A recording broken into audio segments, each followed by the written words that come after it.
All right, we're going to go ahead and get started here. I want to welcome you all here to the Colloquium in the Life Sciences Learn the Truth series, which sets out to set straight some of the public misconceptions about science. I want to start off by telling you a story. Picture a young girl, maybe 9, 10 years old. One day her older sister brings home a college anthropology book. In it were pictures of primitive-looking Cro-Magnons, Neanderthals, with large brows and flat noses, reduced chins. These pictures of our great-great-great-great-great-grandfathers were stunning to this little girl. She was hooked. From that day forward, Genie Scott decided she wanted to be an anthropologist. In junior high, she even did a report on Eugene Dubois, who was the discoverer of Peking Man. And you can imagine her teacher was a little bit nervous about a 12-year-old girl talking about the discovery of anything with erectus in the name. That little girl grew up and went on to receive her bachelor's and master's from the University of Wisconsin-Milwaukee, followed by a PhD from the University of Missouri. She also holds 6 honorary degrees from McGill, Rutgers, Mount Holyoke, the University of New Mexico, Ohio State, and University of Wisconsin-Milwaukee. In 1974, she joined the University of Kentucky as a physical anthropologist and was able to attend a debate between her mentor, James Gavin, and the young earth creationist, Duane Gish. And this piqued her interest in the creation-evolution controversy. Dr. Genie Scott has spent the last 2 decades on the front lines of a contentious battle over teaching evolution in public schools. In 1980, she was on the forefront of an attempt to prevent creationism from being taught in the public schools of Lexington, Kentucky. And from this grassroots effort, the National Center for Science Education was born. Since then, she has devoted her life to advancing science education and the public understanding of evolution. She's received countless awards for her efforts. In 2009, she became the first ever recipient of the Stephen Jay Gould Prize from the Society for the Study of Evolution. And more recently, the National Academy of Sciences has graced her with its most prestigious award, the Public Welfare Medal. Previous recipients of this medal include people like Norman Borlaug, William T. Golden, and Carl Sagan, and other people also. She's recently released the 2nd edition of her book, Evolution versus Creationism, an Introduction, and in 2006 co-edited Not in Our Classrooms, Why Intelligent Design is Wrong for Our Schools with Glenn Branch.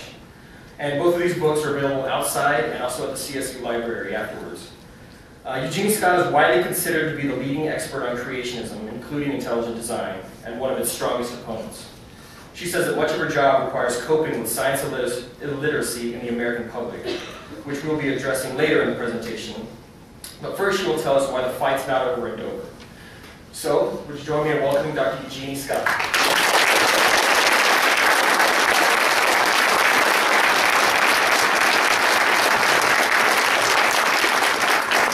Thank you very much, Jared.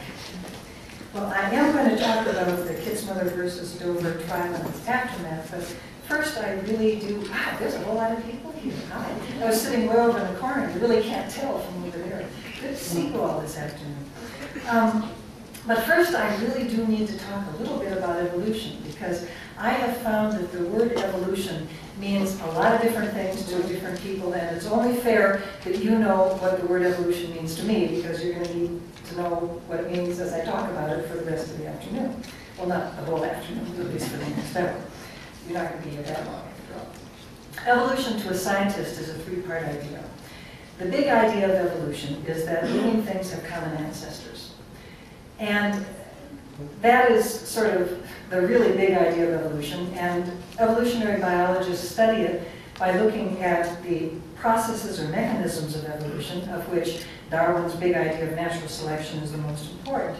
But also there are other aspects of evolution, such as non-selective mechanisms of change, such as genetic drift, and other mechanisms that are studied every day. And those are very, very important. We also study the way that the tree of life has branched through time, the patterns of evolutionary change. Here's a phylogeny of bird evolution. These 3 components of evolution are actually independent of one another in the sense that how the tree of life has branched through time really is independent of the mechanisms of evolution. It doesn't matter to someone who studies bird evolution, say, Whether natural selection caused it or some other mechanism caused it, that's not really the concern. Someone who is studying natural selection in fruit flies is not really particularly concerned about necessarily some of the pattern problems. But everybody is concerned about the idea of common ancestry, because that's the linking idea, shall we say, for all people who are studying evolutionary biology. And contra the anti-evolutionists, evolution is not an anti-Christian ideology. It's just a really well-founded scientific idea, well accepted by scientists, but not by the general public, at least in the United States. The British Council conducted a survey in the year 2009, it's Darwin Now survey, conducted a survey asking the question, enough scientific evidence exists to support Charles Darwin's theory of evolution in China, India, Mexico, Great Britain, Spain, Argentina, Russia, so forth. Where's the United States? Well, way down here. We beat Egypt. The United States stands out in this country surveyed. Some of them developed countries, some of them developing countries. We do stand out on all international surveys as being particularly low in the frequency of acceptance of evolution. This contrasts sharply with the acceptance of evolution by scientists. In this survey by the Pew Foundation, also in 2009, there's a huge difference in the acceptance of evolution by scientists. To answer the question, humans and other living things have evolved over time, the public answered yes 61% of the time, scientists 97% of the time. A very, very large difference. Incidentally, in most surveys of Americans, far fewer than 61% answer yes to that question. This was kind of an anomaly for this Pew study. But just in terms of the comparative data here, that is a pretty substantial difference between the scientist response and the general public response. But certainly there is a great deal of anti-evolutionism out there. I'd like to put to rest one misconception, however, that scientists and professors in general are a bunch of atheists. In this study by Eklund and Scheidel in 2007, the reference is given at the bottom, Social Problems, volume 54, number 2. It's an interesting study if you want to look it up in the library. They surveyed scientists at elite institutions. Very interesting survey. Elite institutions being places like Harvard and Yale and Stanford and Chicago, the very highest levels of universities in the United States. They surveyed them asking a series of very meticulous questions about belief in God. And to the question, I do not believe in God, was answered true by 37.6% of natural scientists and 31.2% of social scientists. Question basically reflecting agnostic beliefs was answered by 29.4% of natural scientists and 31.0% of social scientists. A series of questions reflecting some belief in God. And these are questions like, I believe in a higher power, but it is not God. I believe in God sometimes. I have some doubts, but I believe in God. I have no doubts about God's existence. You can see how carefully they ask these questions. But some belief in God or a higher power. These questions were responded to by natural scientists, 33%, social scientists, 37.8%, rounding up 38%. So although the percentage of scientists who believe in God is lower than that of the general public, by no means is it the case that all scientists are atheists. I think that's an interesting set of statistics. But certainly in the United States, there is a lot of anti-evolutionism. Recently, Ray Comfort, whom some of you may know as a Christian evangelist, distributed copies of Origin of Species on campuses last November, just a few months ago. He had a 50-page introduction, which he wrote. Well, actually, he only wrote part of it. A good part of it was cribbed from some other sources. We encourage students to go out and get free copies of Origin of Species. It's a great book, but We also suggested that perhaps they might like a free bookmark where they could mark off the good part from the perhaps not so good part. There is a reason why we put a banana on the bookmark, and if you Google Ray Comfort and banana, you'll find fairly quickly why we did that. But at any rate, everybody should have a copy of Origin of Species, and if you didn't get your Ray Comfort book, you can find other copies of it elsewhere. At any rate, you can't understand anti-evolutionism today unless you understand history. So let me give you a very brief history of anti-evolutionism, and that will take us up to Kitzmiller versus Dover. So beginning, as we do in my line of work in the beginning, we start with, of course, the 1920s and the earliest part of the 20th century. Anti-evolutionists attempted to ban evolution. The Scopes trial period of the late teens and the early 20s, they succeeded, in fact, in banning evolution in 3 states by passing legislation prohibiting the teaching of evolution in the schools. And in fact, evolution largely disappeared from textbooks by 1930s. And didn't return to textbooks until the, approximately until the high school biology curriculum reforms in the 1950s in the Sputnik era. At that time, the National Science Foundation put money into the development of high school science textbooks that were written by master science teachers and professional scientists. Now, these books were cloned by commercial textbook publishers, and evolution re-entered the high school curriculum. But the state of Arkansas still had anti-evolution laws on its books. High school biology teacher Susan Epperson was chosen to be the plaintiff in what was thought to be a simple state case to get rid of a pesky law that wasn't being enforced anyway. And to everyone's surprise, it went all the way to the Supreme Court when lower courts found for the state. Epperson versus Arkansas was struck down by the Supreme Court, and anti-evolution laws were thus unconstitutional. But by then, a new anti-evolution movement had already begun in response to the return of evolution to the classroom.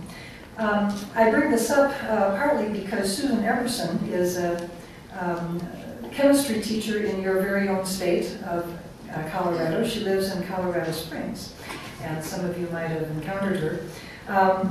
Her 2 children, Elaine Epperson is a PhD biologist who, like most biologists, works in evolutionary biology. Her son Mark is a Presbyterian minister. This is clearly a family that has no problems with science and religion.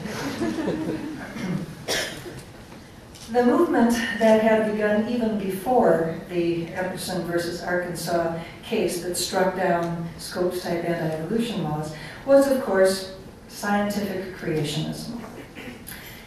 Scientific creationism was a movement largely begun by a very important historical figure, Henry Morse, who died in the early 2002, who founded the Institute for Creation Research and almost single-handedly founded this very important anti-evolution movement, Young Earth creationism or creation science. Morse took the religious belief of special creationism and claimed that there were scientific data to support it, hence creation science.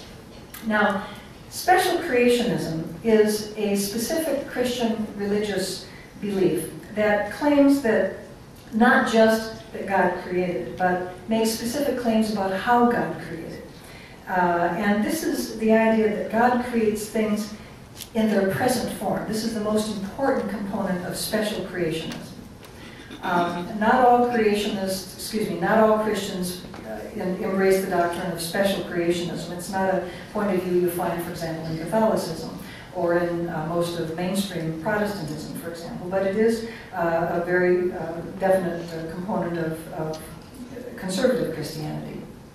Creationism of things in their present form, whether whole organisms, as in biblical literalist six-day creationism, or parts of organisms, like the bacteria flagellum, which we find in intelligent design creationism. In terms of biblical literalist creationism, if you read the Bible as a literal document, the Bible talks about the creation of kinds of organisms. And this is the sort of thing that special creationism deals with. In literalist Genesis, God creates kinds of organisms as we see them today with very little change. And of course, in intelligent design creationism, God creates very complex things like the blood clotting cascade or the bacteria flagellum or other highly complex characteristics. In the case of something like the created kinds, God would create, say, the dog kind or the cat kind, but then there could be evolution within the kind, so that the dog kind, the various kinds of animals would be taken upon the ark, and in creation science, the ark story is a literally true story. When Noah and his family and all the animals on the ark landed, the animals got off, the kinds got off the ark, and then they diversified into the variety of species that we see today. So the dog kind, the 7 pairs of dogs would get off the ark and then diversify into dogs and jackals and foxes and wolves and so forth and so on. So you can get microevolution within the kinds, but the kinds do not have common ancestors. So you would not have a common carnivore ancestor of the dog kind and the lion kind and the cat kind and so forth. So evolution doesn't work for special creationists, but you can have microevolution. So they accept natural selection and they accept speciation, but they don't accept evolution as evolutionary biologists would understand it. So there's a little bit of modern science that's accepted, but evolution in the sense of the big idea of common ancestry is not accepted. A major characteristic of creation science, in the Henry Morris sense of it, the young earth creationism, is of course a young earth. And catastrophic geology is very important. This is important because the young earth aspect of creation science is vital. Unless the earth is young, the whole explanation falls apart. If you have an old earth, then you get evolution. Once you accept microevolution and an old earth, evolution is inevitable. Common ancestry is inevitable. So the young earth aspect is something they defend very, very strongly, and with that goes the catastrophic geology. Since I'm in Colorado, I thought I would tell you a little bit about the catastrophic geology that they use to explain the Colorado Plateau. They love talking about Grand Canyon. This is their model of the Colorado Plateau. The right-hand part of this diagram shows Grand Canyon. The lower part of the Grand Canyon is pre-flood. The Grand Canyon itself, they claim, was laid down during the early flood. The late flood explains the very upper part of Grand Canyon, and then, as you see, you can walk across the upper part of or the middle part of the Colorado Plateau, and then the upper part of the Colorado Plateau is post-flood. This, of course, is absolutely lunatic to most geologists. The idea that 10,000 feet of geological strata could possibly be laid down in 1 year's time, and then the geological formation that we call Grand Canyon could be cut catastrophically in a period of a week or two, simply makes no geological sense whatsoever. But this is necessary in order for there to be a young earth, which is necessary for them to reject the idea of common ancestry, which is necessary for them to maintain the idea of a biblical literalist perspective. If you look at the content of creation science, the content largely consists of rejecting evolution. They call this the two-model approach. They believe that there are only two possibilities, either evolution or special creationism. Therefore, if you can just show that evolution is not true, creationism, special creationism, wins by default. So if you look at their literature, it is almost entirely devoted to disproving evolution. There are gaps in the fossil record, therefore evolution is true. The Cambrian explosion cannot be explained by evolution, therefore creation is true. Natural selection is incapable of explaining body plans, therefore evolution is true. The polonium halos in granite cannot be explained by radioisotopic dating. Therefore, the creationism is true. That is the structure of the vast majority of the explanations in the creationist literature. Keep this diagram in mind because we're going to come back to it. This is a trend that runs through not only creation science, but also intelligent design, and also to the current post Kitzmiller versus Dover world that we find ourselves in today. Now, of course, this is very bad logic, because in order for, if not A, then B, the philosophy majors, you know this kind of argumentation. For that to be true, there must be only two alternatives. And of course, that's not true. Over there on the special creation side, there's more than one alternative. And of course, the most obvious one is the predominant position within Christian theology, which is something called theistic evolution. Now, if any of you went to Catholic schools, the point of view that you learned about creation and evolution is something called theistic evolution, which is, of course, evolution happened. It's the way God created. God created through the process of evolution. It's what Catholics and most mainstream Christians call theistic evolution. But we shouldn't just restrict ourselves to Christianity, because, of course, Christianity is only one of the world's religions. There are certainly many other religions on the planet. There are world religions like Hinduism. There also are classical religions. There are tribal religions. There are plenty of religions around the world, each of which have their own explanations. Disproving evolution doesn't prove them any more than disproving evolution proves special creationism. There are far too many possibilities over there on the non-evolution side for you to argue not evolution proves the other side. So the argument falls apart logically as well as falling apart in terms of content. Now, in the late 70s and early 80s, there were efforts to pass equal time for creation science bills in state legislatures. The state of Arkansas passed an equal time bill in 1981, and Judge William Overton oversaw a full trial over whether creation science was a valid science that could be taught in public schools. I want to point out that the plaintiffs in this case were religious leaders. Reverend William McLean was the lead plaintiff in McLean versus Arkansas. This was not a matter of science versus religion. This was a matter of a series of religious leaders. Oh, excuse me. This was a matter... We're going to go back. Is there a way for me to get back here? I think there is. What's happening here?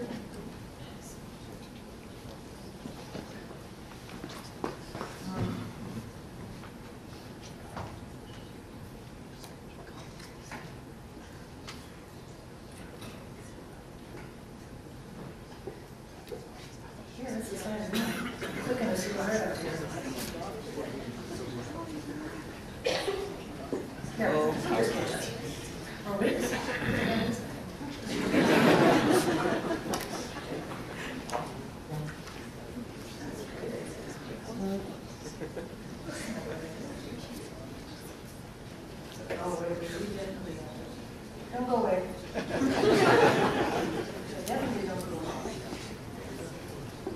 There we are. That's right. Somehow it's just watered down the way. We're where we want to be. Presbyterian, United Methodist, Episcopal, Catholic, African Methodist, Episcopal, Southern Baptist. This was 82, before Southern Baptist went off the event. This was a large number of denominations that did not want a specific sectarian Christian view to be taught in the public schools because it wasn't their view. Okay, I think that's significant to understand about this this issue of what do we teach in the public schools. We want the public schools to be religiously neutral. And teaching creationism in the science class means the public schools are not being religiously neutral. And that was a problem.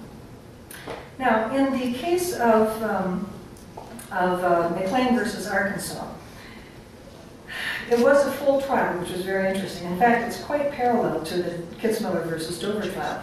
There was testimony from eminent scientists. Those of you who know Francisco Ayala and Stephen Jay Gould will see very youthful-looking Francisco Ayala and Stephen Jay Gould here. If you know, geologists will know Brent Dalrymple. He also looked quite youthful there. The physicists know Hal Morowitz. I looked considerably younger in the early 80s as well, didn't we all? These were National Academy of Science quality individuals. Charitably speaking, the witnesses for the creation side were, shall we say, less well known. Probably the best known of the scientists on the creation side was Chandra Wickrama Singh from Great Britain, an astronomer whose testimony actually ended up helping the creation side more than the defense, because he said such things as, anyone who believes that the earth is young is speaking utter rubbish, which was not very good. The expert witnesses on the creation side ended up making some really quite credibility-damaging statements, and the defense utterly failed to convince the judge that creation science was science, and Judge Overton ruled that the Arkansas Equal Time Law was unconstitutional. A few years later, in 1987, the Supreme Court considered a similar bill from Louisiana and decided that creation science could not legally be taught in public schools. Teaching creationism violated the neutrality toward religion required by the First Amendment, and creation science would never be a mass movement in the schools. Now, in one sense, creationists decided to make lemonade here.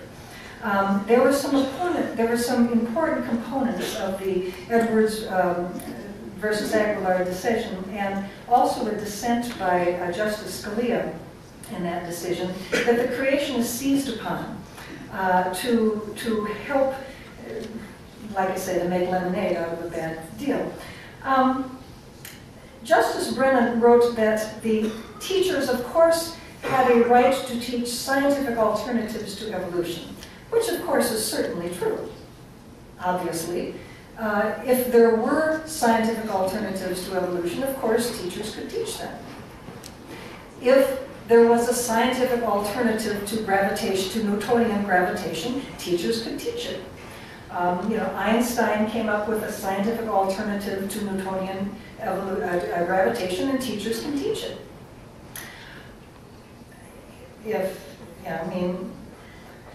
If somebody could come up with a scientific alternative to evolution, teachers could teach it, but there aren't any. The only alternatives to evolution are religious alternatives to evolution. Of course, the original scientific alternative to evolution was creation science, right? It proved to be not scientific, so that's why we had the trial in McLean, and that's why we had the non-trial. That's why we had the decision in Edwards versus Aguilar. Justice Scalia also, in his dissent, commented that teachers, of course, have the right to teach the evidence against evolution, just like Scopes have the right to teach the evidence for it. Now, a dissent, by the way, is not legally binding. It's just sort of a dissent. But creationists seized upon this with great enthusiasm and started arguing that the Supreme Court says that teachers should be teaching the evidence against evolution. So these two arguments, that teachers should be teaching alternatives to evolution and evidence against evolution, is very important to where we are now. The Institute for Creation Research encouraged just this strategy in a publication immediately after the Edwards decision. They wrote, in the meantime, school boards and teachers should be strongly encouraged at least to stress the scientific evidences and arguments against evolution in their classes. Not just arguments against some proposed evolutionary mechanism, but against evolution per se, even if they don't wish to recognize these as evidences and arguments for creation. Okay? Remember that, the two-model approach? Evidence against evolution is evidence for creation. Okay? So, when you hear the phrase evidence against evolution, think evidence for creation, because that's the way creationists look at this. They believe that when you're teaching evidence against evolution, this is actually a way of slipping in creationism through the back door. Now, even before the Edwards versus Aguilar decision in 1987, at the time of the McLean trial, Creationists had become dissatisfied with creation science and were looking for a replacement that would be more successful legally and actually more attractive to a wider variety of Christians. First of all, creation science was dependent upon biblical literalism, and that is a minority view among Christians. Catholics and mainstream Protestants are not biblical literalists. Yes? Do you have statistics on that?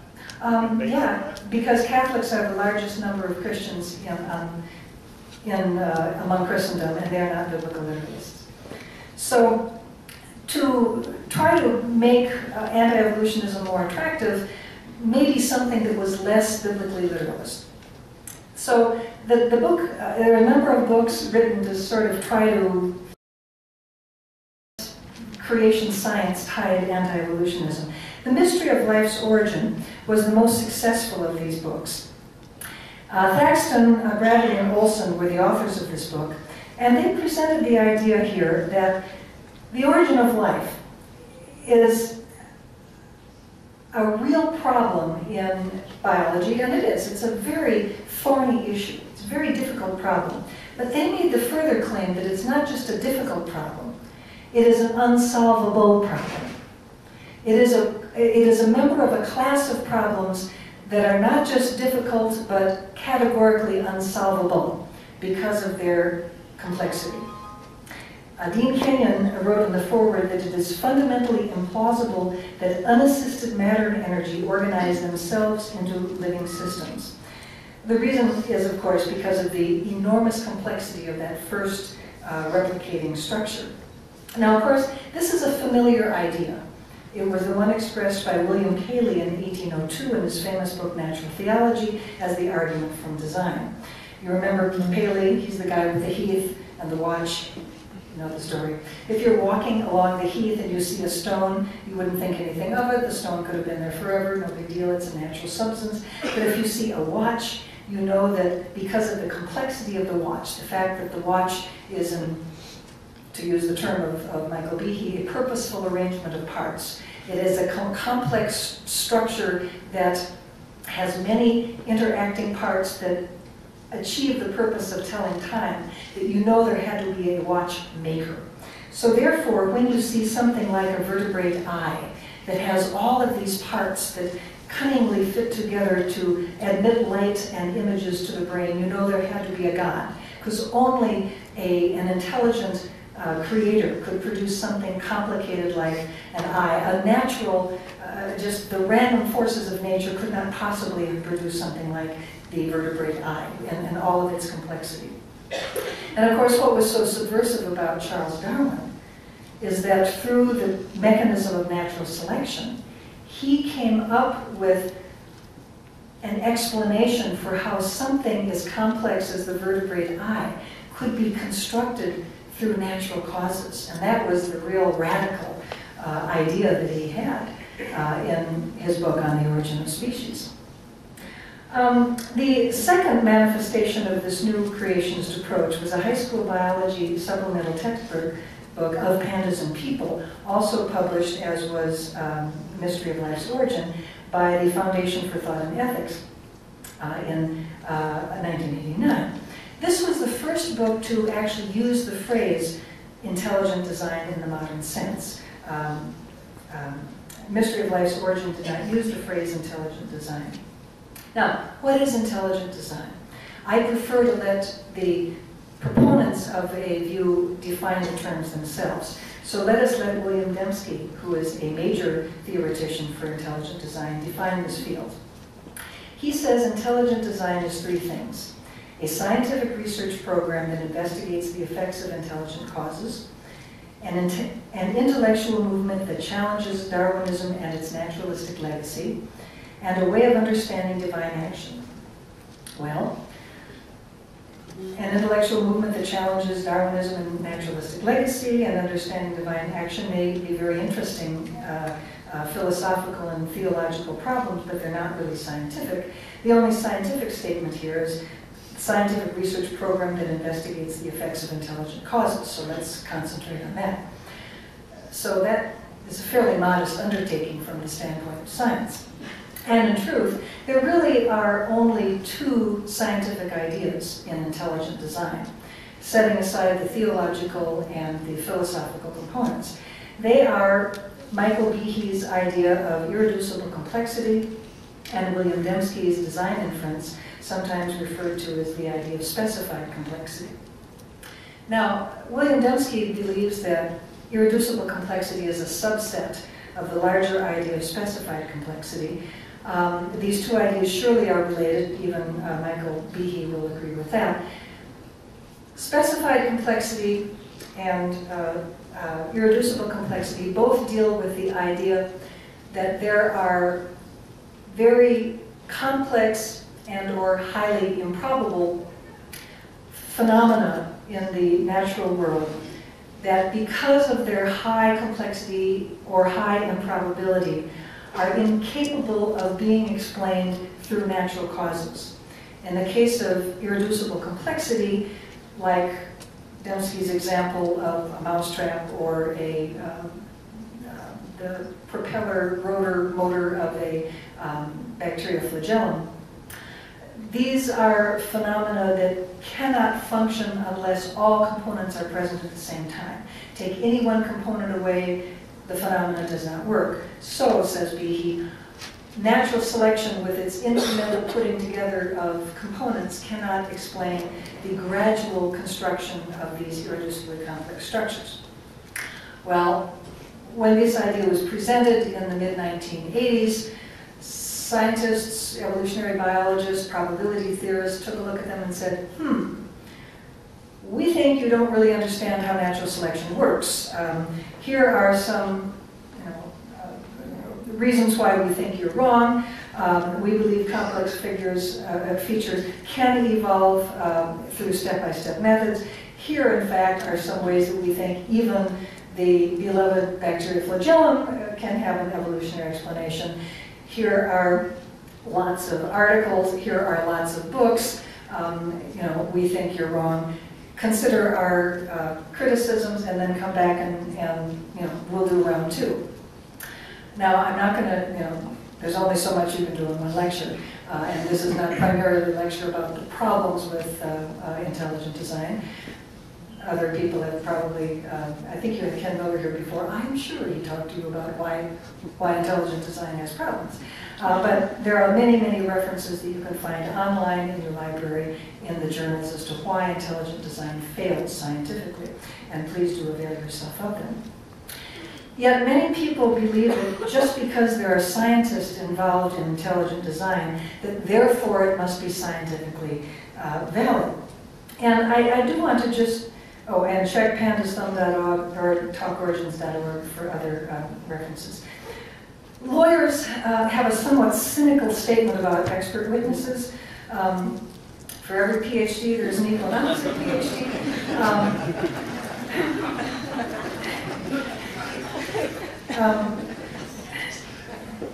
I've been using this for a number of years, and much to my dismay, I discovered that somebody actually has put a T-shirt out of it.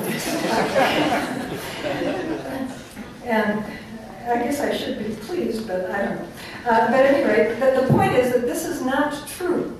Okay, cynical lawyers notwithstanding, the fact that we have some PhD scientists who think that there is scientific validity to intelligent design doth not make it so. Some of you may know about Project Steve, which we set up as a little kind of satire of this claim that, well, scientists reject evolution. When you look at the number of scientists who are doing active research in evolutionary biology and compare it to the paucity of scientists who claim that there is some sort of validity to intelligent design, I mean, it really isn't a fair fight, folks, really. That doesn't mean that the intelligent design people are wrong. They might be right. But the burden of proof is on them to convince the scientific community that there is a there there. Okay? What they have done is gone to the opinion editorial pages and gone to the school boards and fought the fight there. I'm sorry, that's not how you do science. You want to do science. You convince the scientific community that you have a valid scientific argument. And that, my friends, is what they simply have not done. So when the school board of the small community of Dover, Pennsylvania, after much wrangling, passed a policy requiring the teaching of intelligent design, scientists were appalled. A group of parents sued, and I hope I'm not spoiling the end, the judge ruled against the district and granted the plaintiffs $2 million in court costs, which, by the way, the legal team only requested $1 million because the point was not to bankrupt this little district. The point was to send a message: school districts shouldn't do this in the future. It was a two-part policy. The policy required the teaching of intelligent design and also teaching the gaps/problems of evolution. This sounds very much like the creationist lemonade of Edwards versus Aguilar, the scientific alternatives to evolution and the evidence against evolution of Scalia's dissent, which of course what creationists wanted to be taught. In 2004, the Dover School Board was considering the adoption of high school biology textbooks. Teachers wanted the standard commercial textbook, Miller and Levine's Biology, and a school board member accused the book of being laced with evolution and wanted to balance it with our friend Anderson people. The legal team for the plaintiffs consisted of a large Pennsylvania law firm called Pepper Hamilton and two public interest groups, Americans United for Separation of Church and State and the ACLU, and my organization, the National Center for Science Education. For the pro bono defending the school district was the Thomas More Law Center from Michigan, led by Richard Thompson. Thompson actually didn't spend that much time in court. His deputies were Patrick Gillen and Robert Muse. Now, the defense expert witnesses were Scott Minnick, a biologist from the University of Idaho, William Dembski, Michael Behe from Lehigh University, Warren Nord from the University of North Carolina, John Angus Campbell, at that time from the University of Memphis, Stephen Fuller from the University of Warwick, Stephen Meyer from the Discovery Institute, Dick Carpenter from Focus on the Family from your fine state, and the University of Colorado Springs. And their argument, the theory of their case, they needed to show that there was a secular pedagogical value of teaching intelligent design. It was clear that there was a religious reason for teaching intelligent design. There was an inherent religious component to it. But in order to prevail in court, they had to show that there was a good pedagogical reason for teaching intelligent design. In other words, intelligent design was valid science. And then to deal with the gaps, problems, and evolution component of the policy, that they had to show that evolution was questionable science. On our side, we had Ken Miller from Brown University, the philosopher of science Robert Pennock from Michigan State, theologian John Haught from Georgetown University, Barbara Forrest, a philosopher of science acting as historian from Louisiana State, Brian Alters from McGill University acting as he's a science educator, and Kevin Padian a paleontologist from UC Berkeley. The theory of our case was to show that no, there is no pedagogical reason for teaching intelligent design. Intelligent design is religion. And we had to show that, in fact, there was no valid secular reason for teaching intelligent design. We had to show that IE was not science. We had to counter their arguments. And that intelligent design was factually wrong. And we had to show that, in fact, evolution was solid science, that the gaps, problems, and evolution argument was wrong. We began with Ken Miller, we ended with Kevin Padian. We wanted to begin and end with a scientist for a reason. We wanted to signal to the judge that science was important in this case. It was perfectly possible, conceivable for the theory of our case to argue this solely on the facts of the case, that the school board members had lied in deposition. We could have just done it on the venality of the school board members, but we wanted to try the science of the case, partly because we didn't want to do the same case 6 months down the line with another school board. We wanted to get the scientific issues out in Dover because the scientific issues we felt were going to be well expressed here. And because this was the chance to do it. Now this was a very, well, the trial began with witnesses for our side, with Ken Miller, defining what science was, giving reasons why intelligent design was not science. This was a very high-tech trial, by the way. You can see this screen here in this courtroom sketch. That was just for us, for those of us who were watching the trial in the audience. Because if you look here, the judge has his own monitor, and the witnesses had their own monitor. The lawyers also had their own monitors, and that was where the business was going on. There were PowerPoints.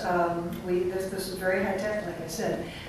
This was a highly illustrated trial. We had to show a lot of science to the judge as to why the bacteria flagellum arguments were a lot of nonsense. And so we had to put a lot of science out, and graphically, you know, graphics are a good way to get a lot of science across quickly. You all know that because you're students or your faculty members. Fortunately, those of us in the audience could also see, and the reporters who were covering the trial could also see what was going on. Miller was our first witness, and he attacked Behe's idea of irreducible complexity and his specific examples of the supposed phenomena that evolution could explain, like the bacteria flagellum, the immune system, the blood clotting system, and so forth. And then Kevin Padian got up at the end, and he attacked the pandas and people arguments and showed that when they got to organismic biology, they were a disaster as well. And he also supported the idea that evolution was a very strong science. And he also showed the ties between intelligent design and creation science. Now, we were helped by considerable disarray on the side of the defense. In fact, the case began unraveling fairly quickly with the fact witnesses. And it became clear that school board members had a religious intent in passing the policy. But it also began to unravel on the expert witnesses on the science and pedagogy side. The expert witnesses began mysteriously vanishing. Dembski disappeared, John Angus Campbell disappeared, Steve Meyer disappeared, Nord disappeared, your friend from Colorado Springs disappeared, leaving basically Scott Minnick, Michael Behe, and Stephen Fuller as the only expert witnesses for the defense side. I would have loved to have been a fly on the wall when the discussions between the Discovery Institute and the Thomas More Law Institute took place, and the decision was made to pull all the people associated with the Discovery Institute. But that's what happened. There was a whole lot of science in this trial. This is an illustration from the New Yorker. For 6 weeks, the courtroom of Judge Johnny Jones III was like the biology class you wished you could have taken. And it really was. But what was important in the trial was not so much the science, actually, although we loved it, but that we show that intelligent design was a form of creation science. Because creation science, you recall, had already been judged unconstitutional by the Supreme Court in 1987. Remember? Edwards versus Aguilar. And the history of pandas and people proved very useful in this regard. Now, as part of Discovery, we were, you can do this. There we go.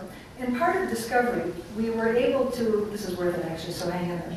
In part of Discovery, we were able to get manuscripts of pandas and people in its early days. And we found that the pandas and people manuscripts had very creation-sounding titles in its early days.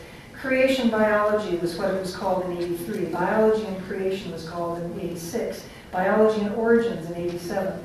And then in 1987, they changed the title to Pandas and People. And they had 2 versions of Pandas and People in '87, which we cleverly called version 1 and version 2. And then finally in 1989, the first edition of Pandas, and 1993, the second edition of Pandas. Well, when we got those editions of Pandas in the NCSE office, we scanned them, and my staff wrote little scripts, because they do that. And we did, 5-word and 10-word and 20-word scans, and we very quickly showed that, yes, this was a sequence of, this was the same manuscript and so forth. But we also did little things, little simple word counts, and we traced words through these documents. And we did some very simple things, made some very simple graphics to show how, things like the word creationism, creationist, word counts through these various manuscripts, and how often do these words occur, and how often does the phrase intelligent design occur? Would you like to know? Now, interesting. What do you suppose happened in between the first edition of Pandas of 1987 and the second edition of 1987? Well, okay, extra points, boys and girls. What happened in 1987? Edwards versus? Right. Edwards versus Aguilar, July of 1987, struck down creation science.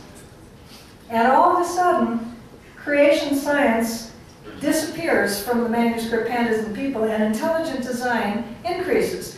Now, that is suggestive. Test the hypothesis, says scientists.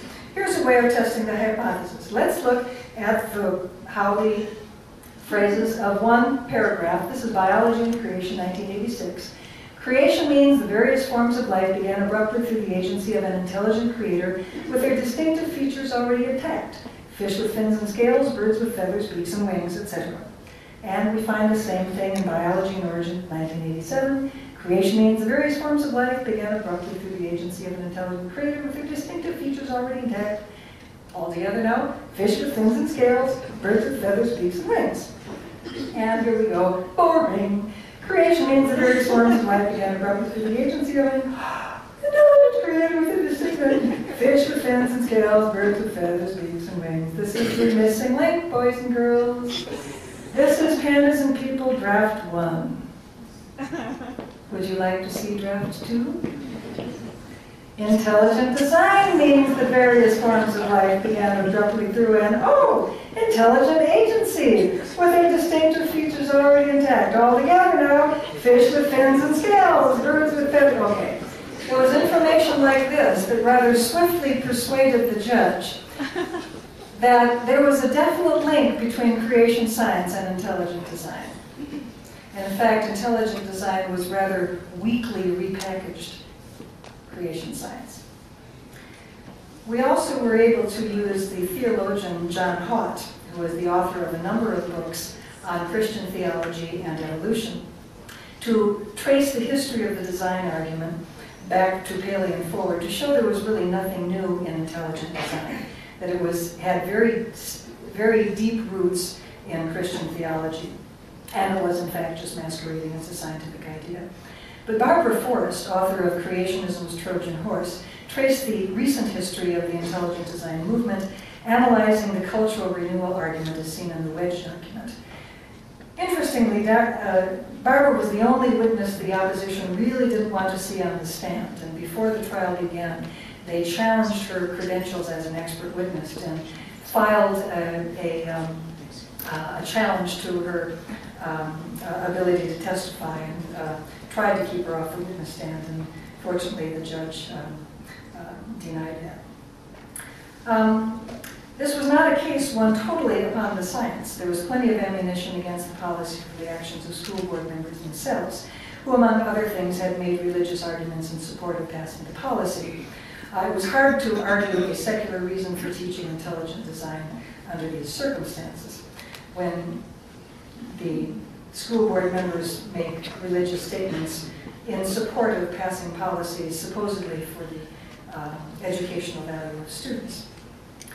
Well, we did, of course, prevail in the judge's decision, and this little gray-haired lady over in the corner is in fact looking very, very happy at when the decision was posted. So, the judge wrote, the overwhelming evidence at trial established that ID is a religious view, a mere relabeling of creationism, and not a scientific theory. So where do we go from here? What has happened to the creationist movement since the failure of ID to withstand legal test? Creationism has in some ways gone back to its roots. Schematically, we can say that creation science begat intelligent design, and in the post-Edwards day, we have two trajectories, the evidence against evolution and the alternative theories projection. But of course, if you were to go to the science faculty here and say, well, could you please tell me what alternative theories there are, and they couldn't give you any, but proponents will direct you back to creation science and intelligent design. And if you go to the science faculty and say, what are the alternative theories, they will not tell you, they don't know of any, but proponents will, of course, take you back to creation science and intelligent design. It's the same sort of thing. And the evidence against evolution perspective particularly is what I want to talk about now. You find a lot of euphemisms for the evidence against evolution, including critically analyze the evidence for evolution, strengths and weaknesses for evolution, teach evolution as fact, as theory, not fact, teach the full range of views about origins, and of course, teach the controversy. Of course, the controversy is only a social controversy, it is not a controversy within science. You'll find the evidence against evolution in creation science and intelligent design publications like Icons of Evolution and Explore Evolution, not in the scientific literature. One place the evidence against evolution approach has manifested itself is in state science education standards, such as in Ohio in 2002, where at one point the life science standards called for the investigation and critical analysis of aspects of evolutionary theory, which was a very carefully worded standard that allowed both sides to claim victory. The science side claimed that, oh, well, we're just analyzing aspects of evolutionary theory like natural selection or something. Whereas the creationist side said, oh no, we're telling the teachers to analyze whether or not evolution took place. Philip Johnson, an intelligent design proponent, stated after that standard was adopted, the recent decision has been a big breakthrough. Critics are calling it a compromise, but it's our position. It allows teachers to present evidence against the theory of evolution. This evidence includes the facts that the drawings of embryos are fraudulent and the peppered moth is an outright hoax. So they're looking at things quite different than we are. I want to give you a quick little case study here. The Texas Essential Knowledge and Skills were developed in the late 90s, and they have two major parts, like most science standards around the country. The process skills, which is the stuff about how science works, and then the concepts, which is the science knowledge. In 1998, there was a process skill called 3A, which read like this: analyze, review, and critique scientific explanations, including hypotheses and theories, as to their strengths and weaknesses using scientific evidence and information. Sounds pretty innocuous, and seems like good stuff for students to know.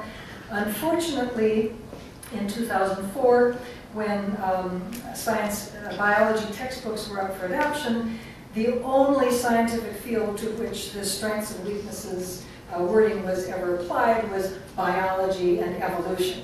And so there was this huge fight in 2003 and 2004 where the textbook publishers were strongly pressured to introduce weakening language to coverage of evolution in the biology textbooks so that students would be given the strengths and weaknesses of evolution. No other scientific concept, just evolution. So, strengths and weaknesses is a really bad idea. So when the when the science education knowledge and skills came up for revision last year, through a great deal of work, we and our allies in Texas managed to get all of the standards writing committees to submit the same language for replacing 3A, get rid of the strengths and weaknesses language. Here's the wording that was come up with: analyze and evaluate scientific explanations using empirical evidence, logical reasoning, and experimental and observational testing. That's what scientists do. It's a really good standard. Now, it took a year to get all of the committees to submit the exact same wording. This was a really hard job. Having all the writing committees do the same wording was really important because that made it really hard for the board to steamroll over the committees, right? And they really were mad about it, and they fought for months about it. the board tried hard as they could to get strengths and weaknesses back in there, because if strengths and weaknesses kind of language was back in there, then they could go and beat up on the publishers to put the weakening, to weaken evolution again. There was a whole thesaurus of new phrases that they tried very hard to get into the language, and unfortunately they failed. So, when they, honest to God, working with the Texas Board of Education is in itself an experience. So the final amended 3A that they came up with, which is what we ended up with, some of strengths and weaknesses, is in all fields of science, analyze, evaluate, and critique scientific explanations by using empirical evidence, logical reasoning, experimental and observational testing, including, it didn't stop there, okay, including examining all sides of scientific evidence of those scientific explanations so as to encourage critical thinking by the student. I swear. You can discern the amount of political influence on the standard by the number of prepositional phrases. So, the other place where we have problems with is legislation, especially something called Academic Freedom Acts. Last year, we had Academic Freedom Act legislation, or anti-evolution legislation, submitted in a large number of states. It's only January, so we're just a new table. We're getting short of time. I have lots more to tell you, but I was trying to lop out more and more states. There are lots of, let me just quickly summarize.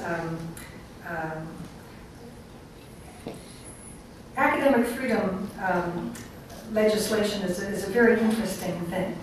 The academic freedom legislation that's cropping up all over the country is very tricky because it avoids mentioning anything about religion. It avoids mentioning creationism or anything like religion at all, because it avoids the Establishment Clause. It also avoids, it also stresses free speech. It talks about the academic freedom of teachers to bring in alternative views. That makes it very popular with the public. Because raise your hand if you're against academic freedom. Right? Nobody's against academic. Everybody likes academic freedom. I am for academic freedom, right? It also tends to be protective of teachers. It says a teacher who brings in alternative theories cannot be disciplined by the district. Ooh, that's scary. Think about that a little bit. You want your teachers bringing in any old junk into the curriculum? You might not want to do that. It's sort of a teacher license to break the law, so to speak. They also tend to be permissive bills. We permit teachers to do this rather than require them to do it. From a legal standpoint, that's very interesting. The Dover policy was challengeable in the sense because the Dover policy said, you will do X, Y, Z. These permissive bills are you can do X, Y, Z, which means that in order to challenge the bill, most judges will say, well, it may cause harm, but we don't know for sure, so go and find me a case. That means you have to do what lawyers call an as-applied challenge. You have to actually go out there, find a teacher who's stepping over the line, find somebody in the class who's got standing to sue and who's willing to sue, which is not always easy to find, especially in small towns where there's a lot of social pressure. The citizens of Dover were very brave. They put up with an awful lot to be plaintiffs in this case. And so you really raise the bar for bringing a lawsuit against these kinds of cases. So it's a very clever kind of strategy. They're much tougher to take.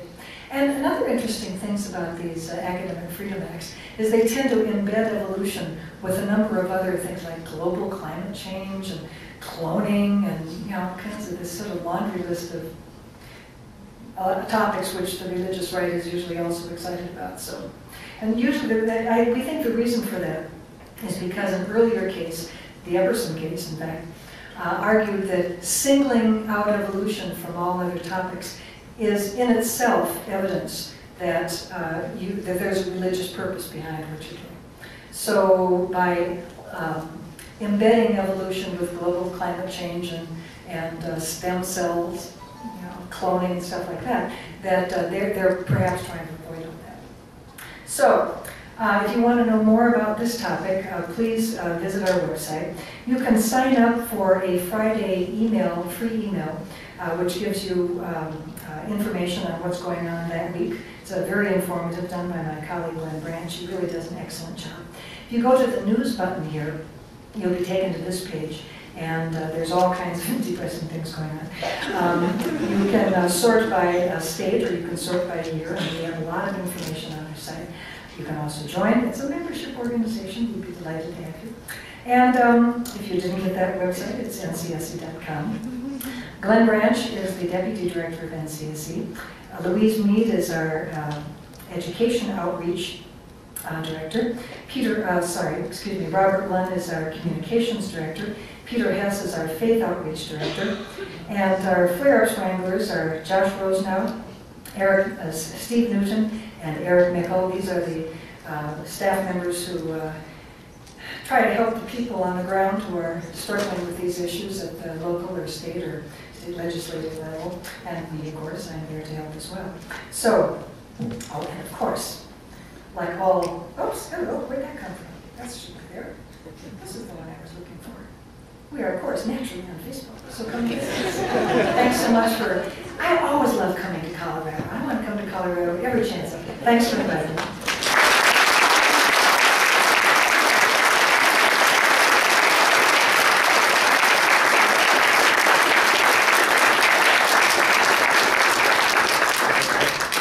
Hello, can you hear me? We're going to go ahead and do some question and answer right now. So I'll pass this around. I'm going to give it to Krista. She'll pass it around. So just raise your hand if you have a question for Eugenie, and she will try to get to it. With so many people, it's going to be kind of hard to get everybody's question. So also, this isn't a I want to hear your dissertation for 30 minutes about what you believe. Keep it as a question. We'll give you like 20 seconds. Stay on topic, things like that. All right? Thanks.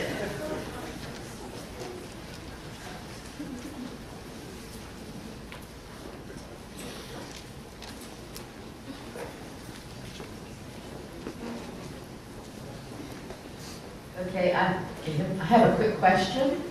If God created everything in the universe, my religion teaches everything in the universe, then I have a question. Who created God?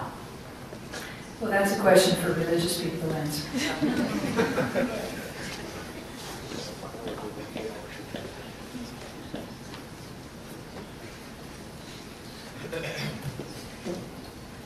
I've recently been reading a lot into theories of abiogenesis. Do you have any suggestions maybe for good readings about that? Like origin of life theories, basically? There's a lot of active research on the origin of life. There's a number of active theories. It is true that there's not a consensus among scientists about a full sequence going from inorganic chemicals to organic chemicals to on the way to something that is replicating, to something that is replicating that's within a membrane, to something that's within a membrane that can replicate, etc. We've got a bunch of little pieces, but not the whole sequence. A lot of interesting work, but not a whole sequence yet. That said, we know more now than we did before. Creationists, interestingly enough, seem to invest a great deal in origin of life and seem to unnecessarily tie it to evolution. I've never quite understood why, because evolution is common ancestry, and you can't have evolution until you have something that can evolve. And so evolution is pretty much independent of a natural origin of life.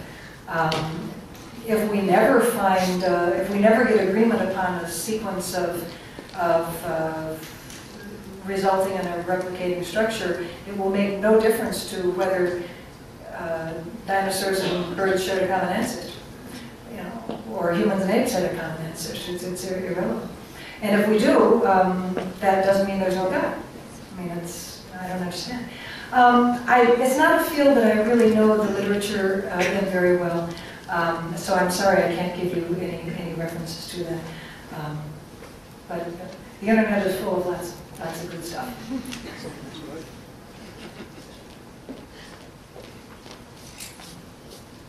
one very large religious movement, and especially in this country, that you didn't mention. I'm curious to know what the opinion of the Mormon Church is on evolution. I specifically ask this because the geology department at Brigham Young University is renowned for its excellent mainstream old earth research on Great Basin geology. They're probably the expert on Great Basin geology. So what do the Mormons think of all this? And Brigham Young also has some really hot no ego guys too, if I remember correctly. No, yeah. If you go to Brigham Young, you will learn standard evolutionary biology and geology. The thing about Mormon theology on this is, Latter-day Saints are a hierarchical religion, and the president makes proclamations about theology. He gives revelations according to their theology. And the president has never said evolution's off the table, which means that individual Mormons are free to make up their mind, just about like everything else. There are writings about evolution, but there's never been a thou shalt not, which is good. There's a book out by Dwayne Jeffrey and a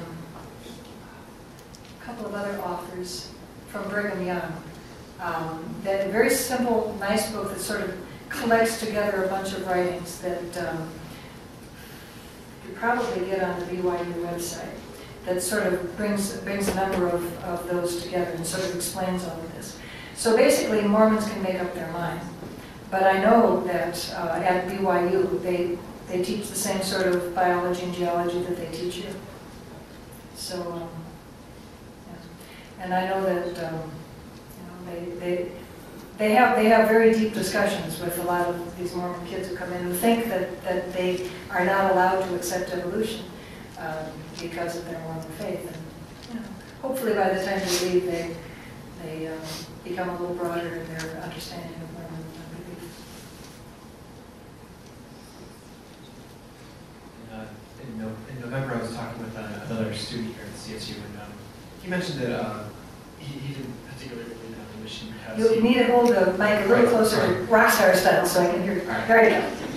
I was talking to another student in the plaza a couple of months ago, and he mentioned that he didn't believe in evolution because I don't either. He didn't follow the evolutionary train of thought because he was of the opinion that our species of humans, Homo sapiens, aren't currently evolving, and I didn't have an answer for him. Aren't currently what? Evolving, like we aren't evolving. Do you have a response to that? Well, to paraphrase Bill Clinton, depends on what you mean by evolve. Sure, we're evolving. We're not developing a third ear, or we're not developing more vertebrae in our spine or something like that. But we sure as heck are coping with the AIDS virus, and we're sure as heck coping with the other fronts of civilization that we're. No, I really wish that people would study evolution more. One of the things that you learn when you study evolution is that if you look at evolution, it tends to follow the pattern of a radiation and then variation on a theme. Radiation, variation on a theme. And in invertebrate evolution, we're primates, okay? There's a primate radiation back in the early part of the age of mammals, when there's radiation of these little crawly guys into the trees, and that sort of give us grasping hands, and so that's a really useful thing, and if you're going to climb on trees. And then there's a later radiation of some of these creatures that got down on the ground, and then another radiation of ground-dwelling apes that stood up, and then there's variation on that theme. And we're a variation on ground-dwelling apes that stood up, but still had those grasping hands that we can use, that we happen to use for tools. Now, on that variation of ground-dwelling apes that stood up, the particular variation that we got was big brains and the tendency to use those big brains as our major adaptation, as opposed to some other mammals that had different adaptations using the same basic bone structure that we primates have, but a bone structure that they modified for running or flying or something else. We ended up with a very basic bone structure as mammals go, but we used our bones and this basic anatomy in a very simple way, modifying this to give us a whole lot of flexibility. Variations on the theme. I don't think we're going to change our basic anatomy very much, but that doesn't mean we're not evolving. When people think of evolution, they sort of think of these grand, big changes. Are we going to sprout wings? No, we're not. Tooth fairy, not going to happen. Okay. The movie, the hockey player. Wrong crowd. I saw the trailer. I saw the trailer of the movie. Of course, as a biologist, the first thing I think is, you got to have 6 limbs to get wings. Doesn't happen. Hexapod maybe, but not as a quadruped. Not going to happen. Usually, when people say, humans aren't evolving, it's because they sort of set human beings off as a special kind of animal. Human exceptionalism. We're so different from everything else. Actually, when you look at humans, we are really very, very much more like, most everything else on the planet, except for this. My friend Bill Thwaites, whom some people in this room know, is a biochemist. He once said, if you've seen one eukaryote, you've seen them all. Which is a real knee slap to a biologist. But it's really true. From a biochemist standpoint, you've seen one eukaryotes are all the creatures that have nuclei in their cells. Okay? And it's true. From a biochemist standpoint, if you've seen one eukaryote, you've seen them all. Biochemically, we're really all dead ringers. That includes plants, animals, the whole works. On the other hand, if you compare human beings to other primates, to other mammals, to other vertebrates, and so forth, you get this wonderful range of continuum of just about every character you can think of. And what's really fascinating is and everybody knows that when it comes to chemicals and when it comes to proteins and when it comes to all this other stuff. But where it really gets jaw-dropping is when you start looking at behavior. You start looking at behavior and you see the same continuum. And then that's when you really go, whoa, maybe we're not as exceptional as we thought we were. That's okay. I keep yelling. More questions? Questions? Are we gonna let the people go and? Yeah, we might take a break for about 10 minutes, let Genie rest her voice, and then we're going to come back with a panel discussion. There's going to be some professors and teachers over here, and we're going to continue with it, all right?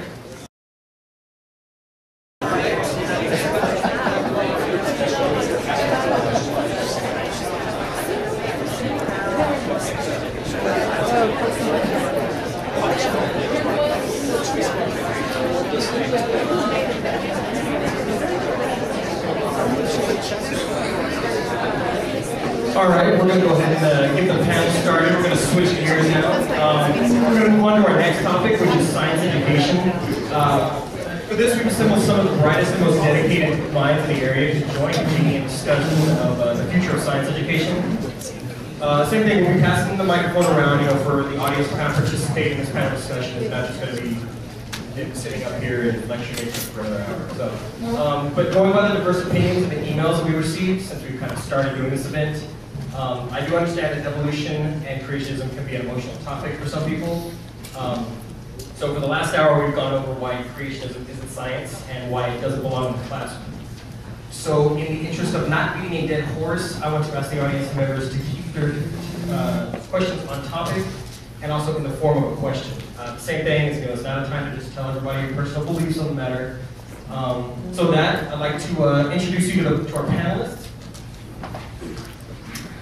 First, over here on the far, I guess your far left, my far right, is Mike Antolin. He's a professor in the Department of Biology here at CSU, and his group researches the effects of fragmented and patchy populations in evolution, genetics, and ecology. His current focus is on the epidemiology of plague in prairie dogs and other small rodents on the shortgrass prairies of north central Colorado. Next, also from CSU, we have Mina Balgopal. Mina is an assistant professor at CSU School of Education. In addition to being broadly trained as a biologist, she's also a licensed 7th to 12th grade science teacher with a passionate interest in studying how learning environments influence science education. She is particularly interested in how college STEM majors and pre-service teachers identify and resolve their misconceptions about ecology, evolution, and genetics. Next one in, we have Chris Lee. He's from Fort Collins High School. He's recently been appointed as the student data specialist at Fort Collins High, where he is teaching educators how to base instructions on the best practices. He has worked in many capacities in his discipline, including teaching science at both secondary and university levels, and becoming a science education researcher for CSU. Last is Jason Malone. He is from Poudre High School. Jason has been a teacher at Poudre High for 10 years now. He currently teaches 9th grade biology and theory of knowledge in the IB program, and has taught IB upper level biology and zoology. He works for IB Americas, which focuses on international education as a middle years program trainer and consultant, and will become the middle years program coordinator at Poudre next year. He is also an associate director for the CSU Writing Project. And then also joining them will be Genie Scott. So, to kind of start it off, we're going to do our topic. In 2006, a team of scientists, including Dr. Scott, published a study comparing the public's acceptance of evolution from 34 countries around the world, and it showed that the United States ranked second to last. The study combined data for the United States, Japan, and 32 European countries, ranging from 1985 up to 2005. The surveyors asked the participants whether they consider the statements, "Human beings as we know them developed from earlier species of animals." Consider that true, false, or if they were just unsure.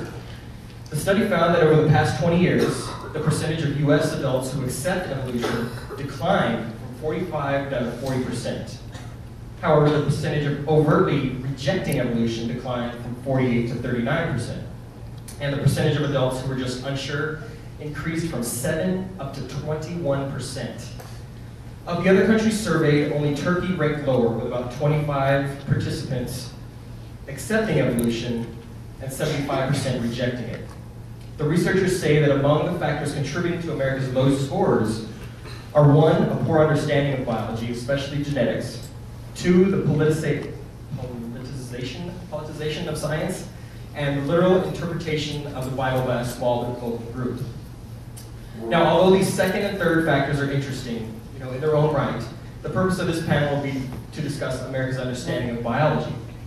So I ask our panelists, as educators, what can be done to better communicate biology, and more specifically evolution, to students and the general public? Who would like to take that? I guess I probably should have. I can talk about that. Go ahead, Chris. Is this on? Can you guys hear me? Yeah. That's a really, really tricky question. I've been thinking about this for a few weeks since I got invited to be on this panel. Can you hear me now? 4? Rockstar. Rockstar, here we go. And you guys chime in. So I've been thinking about this for a few weeks or even 2 months. I got invited to be on this panel. The tricky part about that is the teachers in schools are a direct reflection of the community at large. So I did a quick and dirty survey a couple weeks ago of just biology teachers I knew in the school district, and asked them what they would say to a parent if a parent called them up and said, "My kid's not going to learn evolution, and you're going to excuse the work on that unit." And I got a range of responses. And this is in this school district, and I won't quote anybody. Everything from, well, they have to learn it because it's a state standard, and I teach that in my classroom, to, I've given a couple of students leeway and give them an opportunity to work on an intelligent design parallel assignment on the concept being presented. So, and I also worked in Arkansas, ironically enough, for 8 years, and the feeling down there was different than it is up here, but in the opposite way you might think. There was such an opposition to evolution down there that our department chairs and our principals made sure to back us and to know that we were backed by, enforcing the state standards and having the kids learn evolution. But I find that not the case here, and I don't know why. Maybe there's not the huge opposition. I don't know.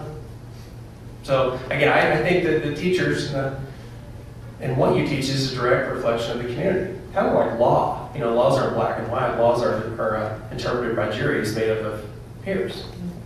So. It sounds like it's a function of your principals and your supervisors. Kind of, but there's something a lot of people don't know. Teachers can really teach what they want to teach as long as nobody makes a stink about it. I mean, that's the truth. I'm going to take a different perspective here, because my role is, I'm a biologist, but I'm training and educating teachers before they go into the classroom, so middle and high school teachers. And the tack that I take is trying to help the teachers, and this supports what he's saying, is really framing and understanding how to teach science. Unfortunately, a lot of our college students who are training to become, studying to be, I shouldn't say training, studying to become teachers are in classrooms with college faculty members who are teaching science in a way that is not actually demonstrative of how science is conducted. So they are in classrooms and they're hearing a lot of facts, and so they think that they need to go into the classroom and teach a lot of facts, as opposed to really teaching the inquiry process. And now I'm not putting down any faculty members at CSU. I'm saying that that's changing. College undergraduate science education is changing, and faculty members are realizing that we need to reinforce the nature of science and how science inquiry is conducted. But I think that that's a really important step in helping middle school and high school teachers when they're teaching evolution in schools and teaching biology in general, is to frame it within the context of how is science actually conducted. How is science evidence collected? We heard Dr. Scott talking a lot about evidence-based claims. And so if the E word is evidence and not evolution, then we can really help our students have a better understanding of how biology is studied. I would add something to that in terms of, if you're looking at it through a science teacher's point of view. In addition to teaching biology, I teach a class called Theory of Knowledge, which is basically epistemology. And I think the thing that stands out to me as I've taught that class is how many ninth graders walk into a classroom not understanding what science is. They don't really understand that. And for me, a lot of it has to do with the language of science. Dr. Scott mentioned the fact that she had to define evolution when she walked in here. I can't tell you how many ninth graders really have a complete misunderstanding of what evolution actually is. They all believe the chip that somehow turns into a human poster, which is probably the worst thing that's ever happened to science teachers ever, because they all think that that's what it is. The most interesting to me is 99% of my ninth graders, and these are very, I've taught outside of the IB program, but being in the IB program right now, they're very motivated, educated, ready to go kids, and 99% of them have no idea what the word theory means. And that one really throws me, and I think as long as we use words that kids don't truly understand, or they think a theory is a hunch, I think there's going to be a lot of misconceptions about evolution out there. And so for me, I think it starts with language, and understanding the difference between words and context, and understanding the word evolution, and understanding the word theory. Theories don't graduate to become laws. Things like that kids just don't get. For me, that's a huge thing. And the more I explore epistemology with my students in terms of understanding how science is different yet similar to history, and different yet similar to religion, I think kids start to understand that they're very different methodologies and practices, and I think often kids don't really know that. So I think that's a place to start. Yeah. The only thing that I would add to this is that when the times that I do talk to teachers about when you should start trying to teach the scientific method, I'm always amazed that any age, I suggest they give me a younger age at which we should start. And that kids are naturally curious at a very young age, yet somehow we seem to beat that out of them by the time they get to you at ninth grade yet. So that's the, and so they're, you know, in a sense, started teaching the scientific method in the university is almost too late in the sense of, and so everything that I've heard is it's got to be started earlier and earlier and earlier. That's,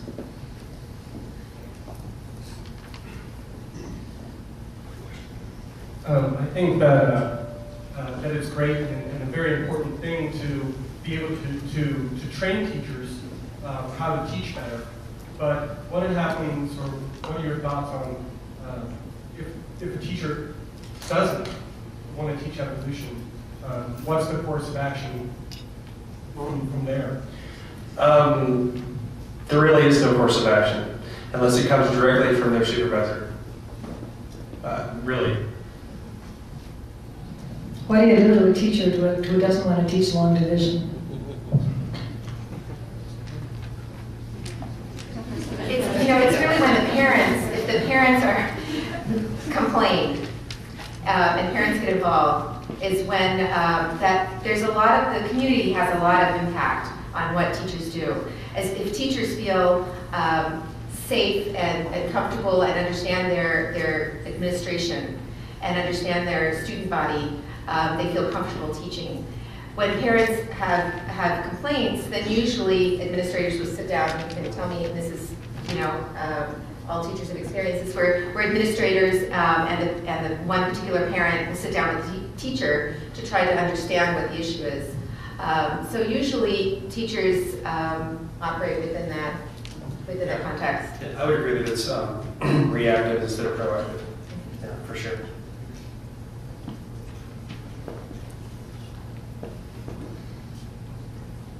I had an experience at my school where the science teacher across from me was not a believer in education, and he would often try to argue with me about that. But I was concerned about that, and Chris, you're right. In classrooms, teachers can do pretty much whatever they want unless somebody makes a stink about it. And then, so I went to the principal, and I was just kind of like, what do you do about this guy? I don't really know if this is the right thing to do. And the principal and none of my administration had really any idea about science, and it didn't seem like they knew what the science standards were for the state of Colorado, so nothing was really to be done. Some of the parents would often either want their kids transferred out of his class, or they loved him because it was kind of a conservative area. So I wonder what's to be done, not just with teachers in this respect, but with administrators that don't quite understand the science part of it and the evolution part of it. Again, it just comes back to the community, and maybe you can speak to this. I think all this begs the question, how do you change the community then to get more evolution in our classroom? I mean, have you dealt with this often?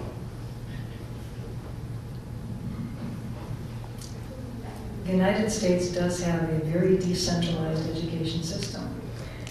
And, we all know the old saw, you get the government you deserve, you get the school board you deserve. I don't think there's a single school board in the United States that's elected by a majority of the voters in the community. School boards are always elected by minorities because nobody bothers voting for school boards. They're always the election, those are always the positions way down on the ballot, right? And so only a small proportion of the people in the community bother voting for school board members. And I know it's a lot of work, but if you want to have good schools, you have to have a school board that's willing to actually supervise what's going on in the community, which means you have to have community members who elect school board members who are going to pay attention to such things. Now, if you've got administrators who are letting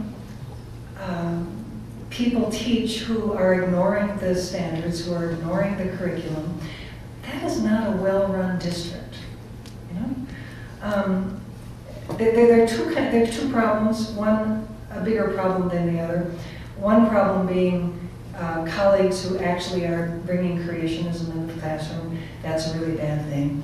If you are a teacher and you notice that somebody down the hall is actually doing this, the best thing you can do for your community is to blow the whistle on that person, because that person is really jeopardizing the district, because some parent is going to sue your district at some point, and that's going to cost your district a lot of money, and that money can be much better spent on the kids. So if you have somebody in your district who is bringing bad stuff into the classroom, the best thing you can do for your district is to tell your principal, tell your supervisor, nice old Joe down the classroom really shouldn't be bringing these tracts into the school. Tell him to knock it off, because we don't want to be sued and lose all that money. That's the first thing. That's a no-brainer. The second thing is the sort of thing you were talking about, where you've got a colleague that just is not teaching evolution, and that's a different kind of incompetence, because those students are not getting the kind of education they should get. That's shortchanging the students. And that's bad, because we want the students to get a good education. We don't want the students to get an inferior education. That's the chairman of the science department or the principal should really call that person in and say, gee Margaret or gee Sam, you really ought to be teaching the curriculum. Is there something we can do to help you? Maybe that person needs mentoring, maybe that person needs something to bring them up to snuff. If the principal is not capable of doing that, maybe the science supervisor in the community needs to do some mentoring of the principal. If the science supervisor is clueless, maybe the chair of the Board of Education needs to do something. But maybe if the chair of the Board of Education is too clueless, maybe you need a new chair, maybe you need a new Board of Education, maybe the citizens need to do something. So this is why I say we get the school board we deserve. Not that any of this is easy. It's very easy for me to be a cheerleader for citizen activism, and I know this is not an easy thing to do. Public engagement is difficult, and I'm not trying to minimize it. These are complicated issues, and I know they are hard. But it does begin with individual teachers paying attention, and I do applaud you for having spoken out when you noticed that the kids were getting shortchanged, and I do hope that other teachers will continue to do this, because that is the absolutely vital first step. And of course, I also appreciate your comment about how college-level professors are not modeling the kind of teaching that we want the next generation of teachers to be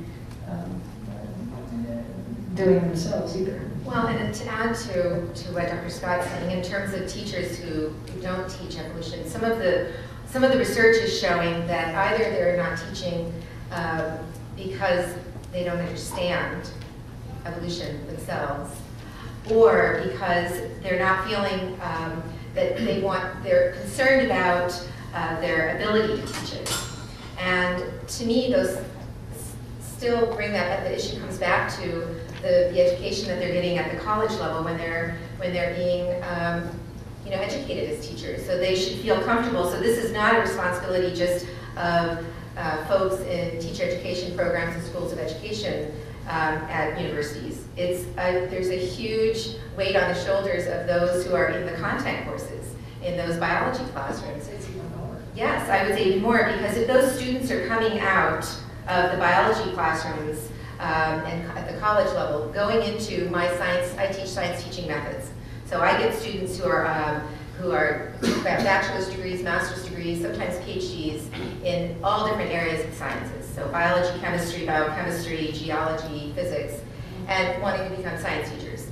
And what I often find, and this is the third institution where I've been teaching science teaching methods, so I've taught it in two other states, that often you might have a biology major who understands evolution to do well on an evolution exam in their college biology class, but not at the level where they feel really comfortable to be able to explain and teach evolution and use it as a framework in their high school biology class. And so I think that some of those teachers are avoiding teaching it because they don't understand it themselves, or because they're not sure how they're going to be able to negotiate any potential conflict, and so they avoid teaching it. Would you agree? Yeah, I would agree with that. The interviews I did recently, I can give you 2 reasons. Quote, it's too complicated and I don't get there anyway, so I don't usually get to it. And the next one was, I want to keep my job, and this is very controversial, so I'm not going to teach it at all. Yeah, I'd like to add, unfortunately, the people who probably have the biggest clout in terms of affecting what could happen are those who have quote-unquote standing, as that you have kids in school at the time. Because those are the people that can actually sue the schools if they want to. You have to have standing to be able to sue the school, actually. And so unfortunately, one of what that runs us to is that parents of kids at these ages are among the busiest people on the planet, and one of the last things that they would actually want to add to their things that they're trying to do is whether the teachers at school are in fact doing an adequate job teaching their kids science, not only whether the parents themselves have an understanding of whether the kids are being properly taught or not. So I think it really behooves us to to watch what our kids are actually being taught in school, and it also behooves us that if there really is a problem, to find a parent to be able to stand up and make the case, because they're the ones that have the standing. And that's the best way to get things changed in school, is by parents. It is the best way. Way better than a teacher having an issue. Yeah.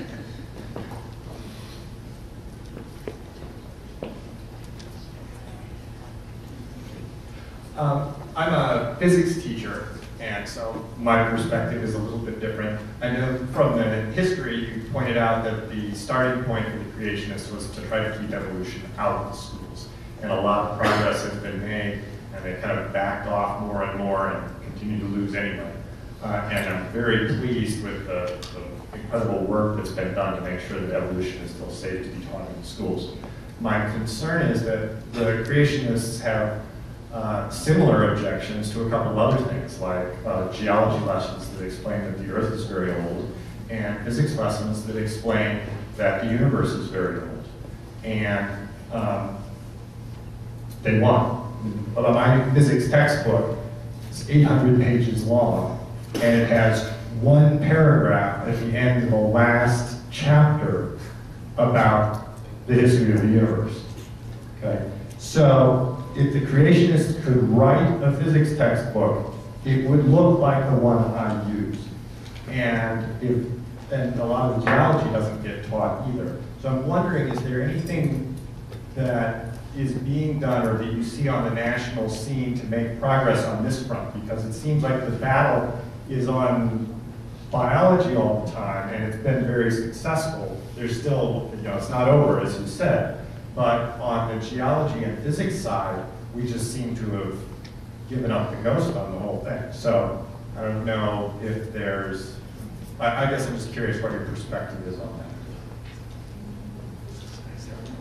Well, I would just say that, adopting textbooks is that's a separate topic. I mean, teachers have say in textbook adoption, but if you are sort of junior if you haven't been tenured in the school district for a while, you probably have less of a say.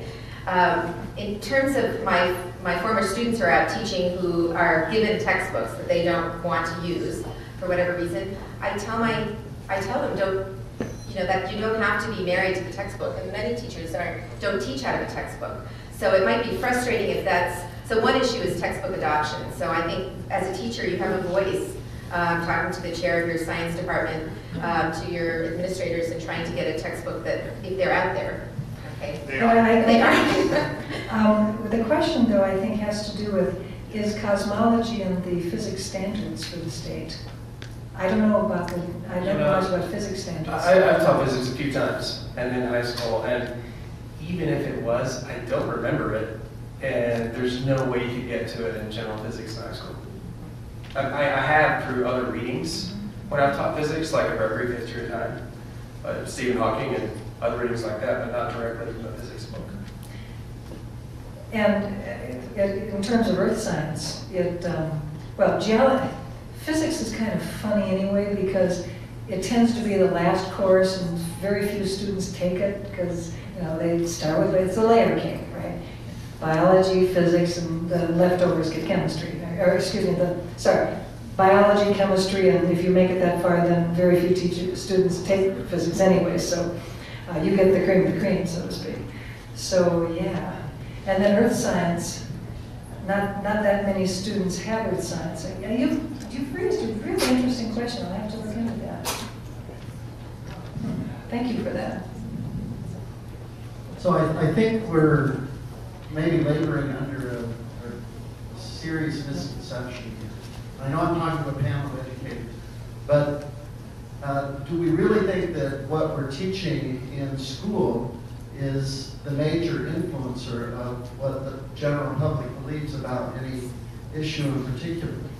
I mean, I hate to be overly cynical about that, but is the solution to this problem not so much what goes on in the school, but what's happening on talk radio, what's happening on television, what's happening in churches.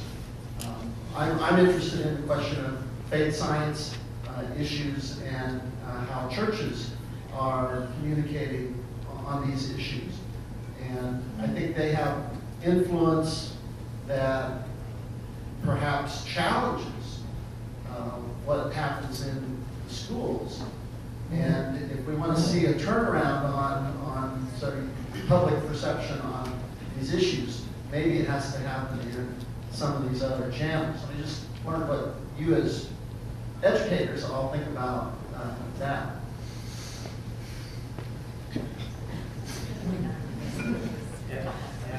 To me, maybe it's because I'm a science teacher, but I look at it as one of the few places that we have the ability to have influence on kids and what they think. And I'm a firm believer in giving them the tools to hopefully go out there and make informed decisions, which is the buzzword and the standards often about scientific literacy. But the reality is I'm not sure how much control we're ever going to have over what goes on in their church or what goes on in some of the other places in their home. And I don't think I would ever ask to take that right away from families to teach what they believe is right. But I think it's important, again, to make it clear to kids what science is and what it isn't. Teach the true limitations of it and teach what it can do, and then really allow those kids to hopefully leave our room. And I know hopefully, because not every kid does it, but hopefully leave the room with the ability to disseminate all that information and come to at least an understanding of science, at least more in terms of what I would hope that they would walk away with. I don't personally teach evolution with the intent of being anti-religious and telling them that they can't believe other things. It's really important to me that they walk out understanding actually what evolution is. And then they actually walk out of my room realizing that evolution isn't necessarily what they've been taught. And if it isn't, they've got some new information to work with. And that's my hope. I'm not sure how much, I don't know how much control I would ever want in those other areas, but I understand what you're saying. I think it's talk about society and media and all the other things that create that. The reason we misunderstand the word theory is not because of science teachers that we can do a better job. It's because we act on TV like it's a guess. So there's a lot of other areas that we need to improve. I agree with that. So the 45%, essentially, the 45% number for the U.S. population consistently believing in young Earth creationism in the United States is just one number, because there are similar numbers to the number for belief in ghosts and paranormal and things like this. Right? So there's, and so what can you do about these things? Well, I mean, it really is a matter of science literacy, and I think it's a matter of, I actually think one of our biggest problems is that, frankly, other than panels like this with my kids in school, we have very few opportunities to actually talk about how to coordinate a curriculum and create science literacy from the bottom up. We don't talk to them about what they're teaching, and vice versa. It hardly ever happens. And so I think this is perhaps a structural problem we have with our educational system in general. But science literacy is a really deep problem. Math phobia is a really deep problem. Evolution is a hot button issue on this one because of the specialness of humans and things like this. It really drives from that. But face it, a lot of people don't know very much about how science works or why science works. And this is a national failing, and it goes really much beyond just evolution. We're sort of the pointy end of the stick in a way, I don't know. It's a big one, and I personally don't know how to fix it. But. Well, I think actually this topic of science literacy is that, to me, that's when I was talking about the nature of science, that sort of falls in that same category of understanding, being literate in science. And there are many ways of defining science literacy, but the National Science Education Standards talk about, if students are they understand science at a nominal level and a functional level, so they understand the terms, they understand how to apply them, and then if we can help them understand the process of how science is conducted, they should be, hopefully, graduate from the public school system as informed decision makers. So we're not, the role of people in K-12 education or PK-12 education is not, we're hoping that we've given them the tools so that they can go out and be informed citizens and make decisions using those tools that they've learned about how science is conducted.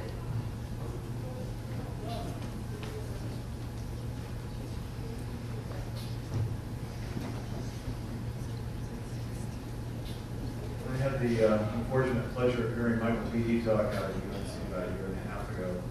And one of the striking things about his very slick presentation is that there's very little substance, a lot of flash and very little substance, things that people can flow to and connect to very nicely, but a campaign of disinformation.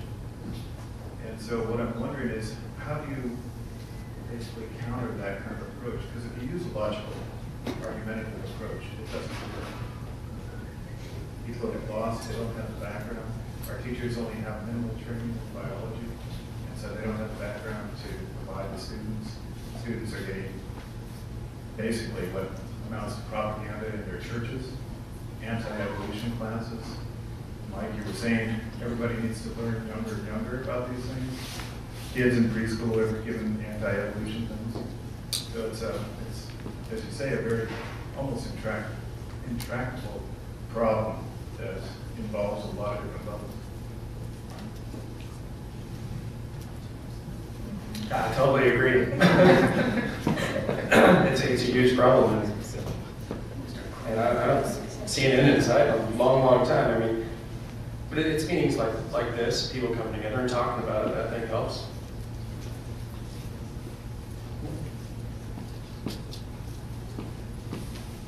One biology class I ever had when I was in public schools.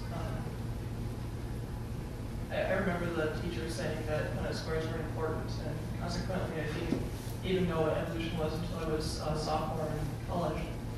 And I'm just wondering, assuming I had a child who was in a similar situation, how much influence would I have as a parent if other parents were against evolution being taught in the school system? If you were against evolution? No, if I were for it. If you were for it, yeah. You would probably have more power against it, to tell you the truth. To get a teacher to stop teaching something is probably easier than to get a teacher to teach something that they aren't. I think she's asking if she's for it and several are against it, what chance does she have? None, you're saying. Yeah, basically. I don't know, but that doesn't mean you shouldn't try. Yeah, because there might be more parents out there that have the same opinion and the same position that you do. I would say get started early though, before your kids get there. Because it might take several years to work that out. I think the story of Dover is actually a really interesting one, and the Nova PBS documentary about Judgment Day that actually really goes into that town and talks to people. I think it probably surprised them all how many of them were actually able to band together. It's interesting for me because I actually grew up not far from there in southern Pennsylvania. In fact, played soccer against Dover High School, high school, etc. And so, seeing pictures of this town, it's like the town I grew up in. And I think I would be equal. I'd be flabbergasted to have a group of parents in our town get together like that. But not only that, they of course ran against the standing school board and won the election. And so I think Nina's point and the point of Dover, I think, really is this thing of if you actually become active in these things and you have standing in the school, like all the plaintiffs are parents, including a couple of the teachers, is you'd be amazed how many people actually want their kids to get a full science education. And that's why I keep saying, if you have standing, go and check it out and stay engaged, because frankly, you may be a much quieter majority than you think you are. And to be honest, as someone for evolution, I think you have a lot of ammunition. I mean, the reality is it's in the standards. At the end of the day, it's supported by state and federal standards that is to be taught. So I think if you're willing to be loud and maybe a little obnoxious and get past some of the people that might be afraid of ruffling the wrong feathers, I think you actually have a much easier case than you think. I think it might be hard for some teachers to step out and do it if they think that they're going to get anybody upset, but I mean, the reality is the legal side is with you. And a lot of the other sides of it, I think, really do support you. So I actually think you're in a much better place. And I would hope that you would say, I expect my kid to learn this concept. I mean, it's in the standards, you're expected to do this. But it depends on which kind of teachers are teaching it too, though, because if you have some teachers that don't believe in evolution, they're science teachers, I know some. It's going to be really tough to get them to teach it. I mean, it takes an enormous amount of money to change what a teacher is doing in legal fees. So it'll be tough. Yeah, but I'm constantly amazed by this. So, for instance, one of the, as someone who's active running a science education listserv that forwards the NCSE's weekly announcements on, and we have lots of people who follow this thing. We're sometimes come to as by teachers or by parents who say such and such is happening in my school. What can I do about it? And just the information that we can give them, simply about a classic case was a charter school, or sorry, it was a homeschooling network that wanted to teach science and use one of the public schools down in Denver for an after-school program that turned out to be creation science biology. And this woman actually was homeschooling her kid and thought this would be a great thing to do. And lo and behold, put her kid in this and then discovered what the curriculum actually was. And it didn't take very much information to give her to go to the principal of that school and point out and this was even before Dover, I mean, point out cases of where you guys could get in a lot of trouble using public funds and public property to teach these religious viewpoints, and therefore we should stop it, and they actually did stop it in that school. And so, this information and working is banded together. In fact, it's as apple pie as American democracy, in fact, and the law is clearly on the side of teaching science in science classrooms and not teaching religion. And I don't know what the record is now, but it's some number in the 20s to 0 on court cases at different levels. At different levels, it's at 100%. So it's a.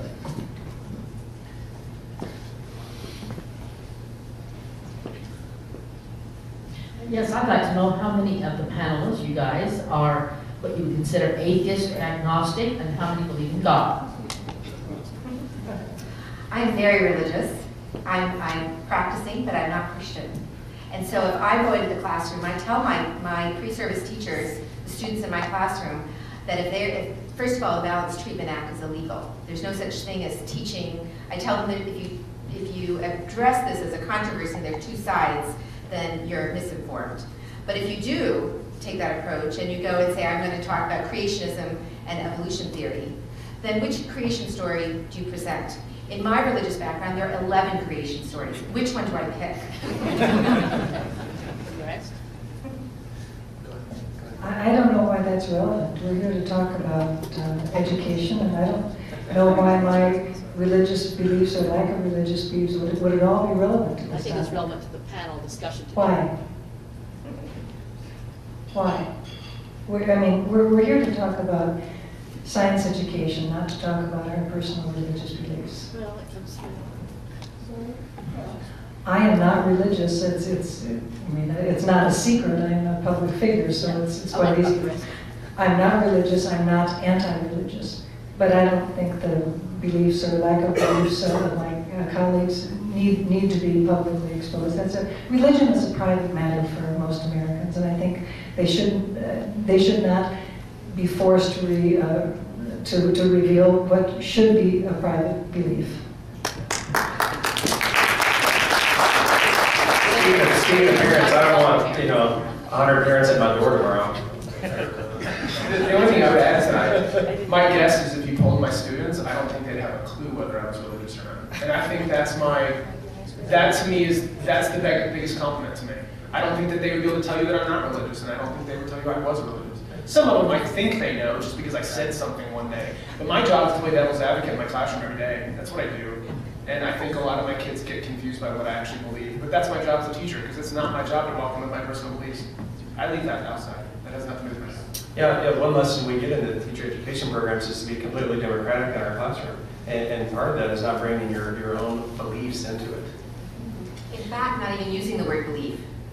I tell my students that we have a list of no-no words that they're not allowed to talk about. And we talk about why. I mean, I'm not just saying that it's, that there are a list of four-letter words that are, that I'm not going to allow. It's just a matter of discussing words that if you get used to talking, using the language of teaching, when you're in a public setting in a K-12 school, you have to follow the laws of what you're allowed to teach as a public teacher. And we're not, in a sense, you're getting licensed as a science teacher. You're not getting licensed to teach comparative religion or theology. So, that I happen to share that in my background with my teachers, my pre-service teachers, partly because I don't come from a Christian background. And I want them to be educated and I'm comfortable talking about it. And that's why I bring that up. But I tell them that we never talk about belief in evolution, because that's not how scientists talk about evolution. It's nothing that we believe in. It's not a philosophy or a religion. And I think that if we move away from that word of belief and replace it with accept evidence, then I think it's an easier discussion in the classroom. By definition, science education should be agnostic. I'm sorry. Just like long division. Just like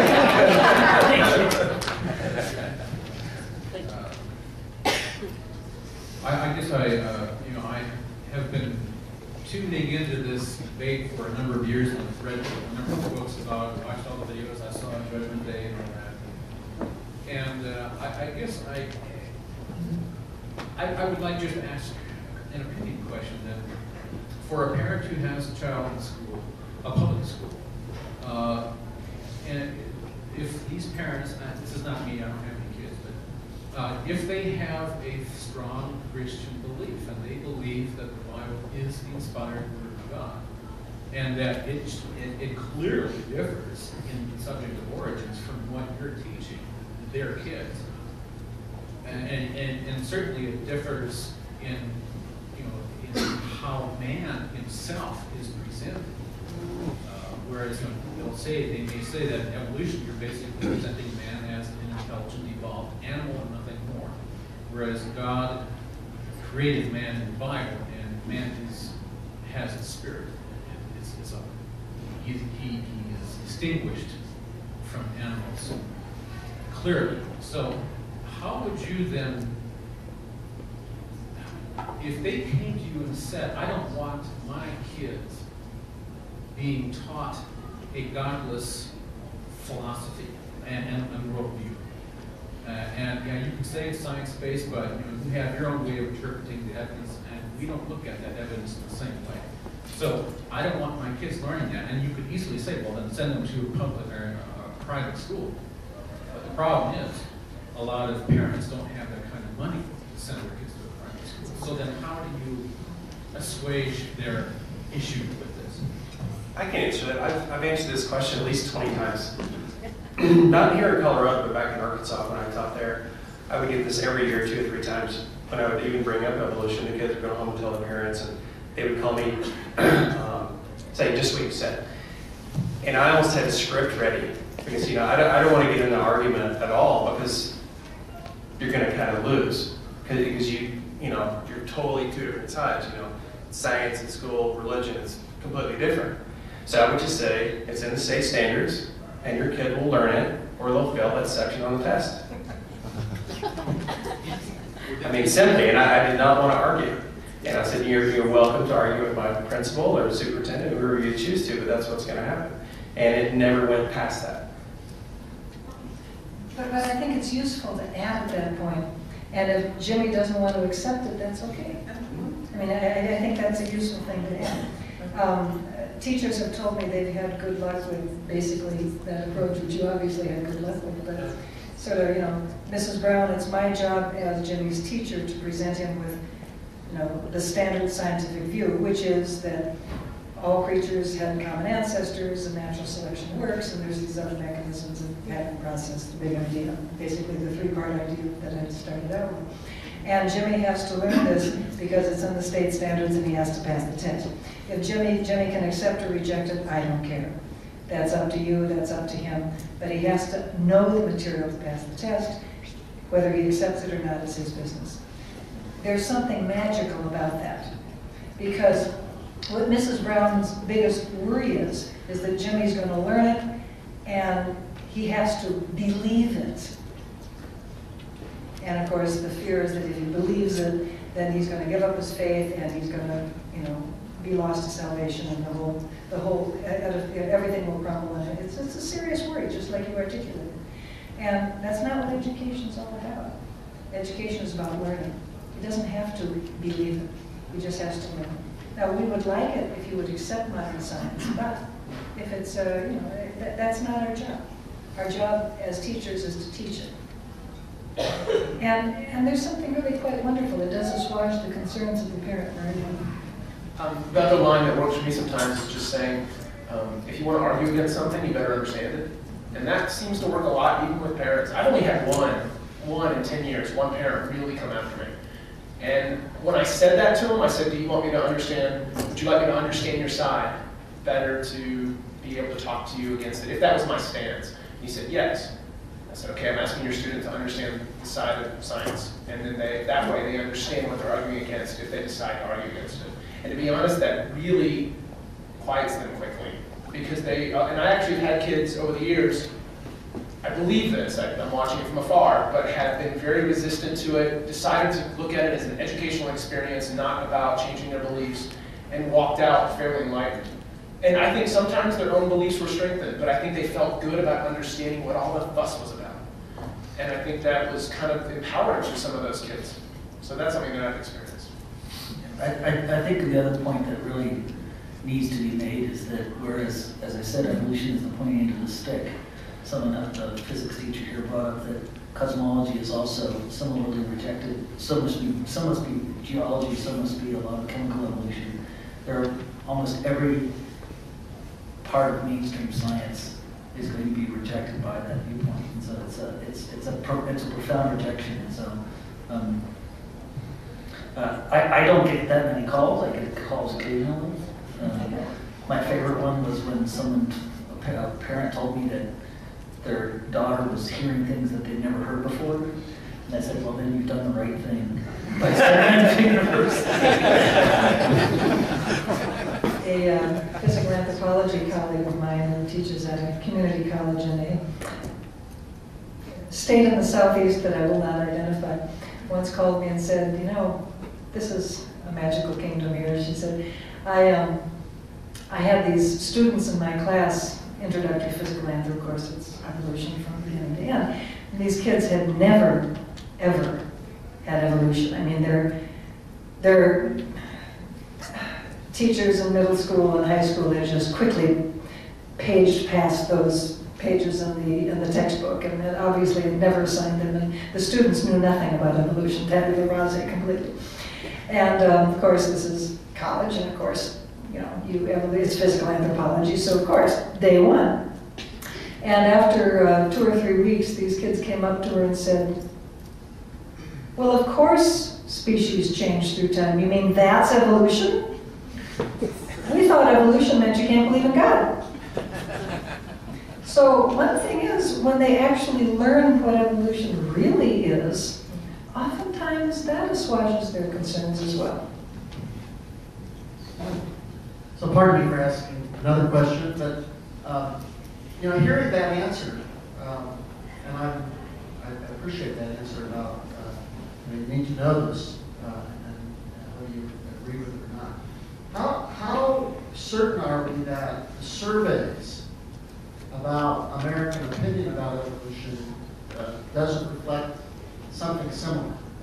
So could it be that really 90% of Americans understand evolution and could say this is what mainstream science teaches and believes or accepts as being the evidence. I'll use that language. Instead of the 45%, because the question is formulated in the form of, do you think it's true? And I just wonder how our concern about the survey matches up with the willingness to... It's the wording of the question, stupid. Survey research is worthless unless you word the question properly and draw the sample properly. I think the way that John Miller worded the question in the survey that Jarek was talking about is a very good way to word it, much better than the way Gallup worded it, much better than the way most people worded it. And it was really very simple. It didn't clutter it up with age of the earth kinds of stuff like Gallup does and so forth. And I'm trying to remember exactly the way it was phrased. It was something like, humans evolved from other animals, true or false. Very simple. And so clearly the way the way the question is phrased is very important. If you go to our website, we've got a section on polls, which you can read, we might not have that section up yet, but we have some articles that we have published in reports of NCSC where we discuss this issue. I mean, just asking questions within the poll that refer to the Bible will bias your results. Anytime you bring religion into the poll, and other questions will tend to depress the number of people accepting evolution. Just stuff like that. So your point is well taken. You have to be very careful in survey research.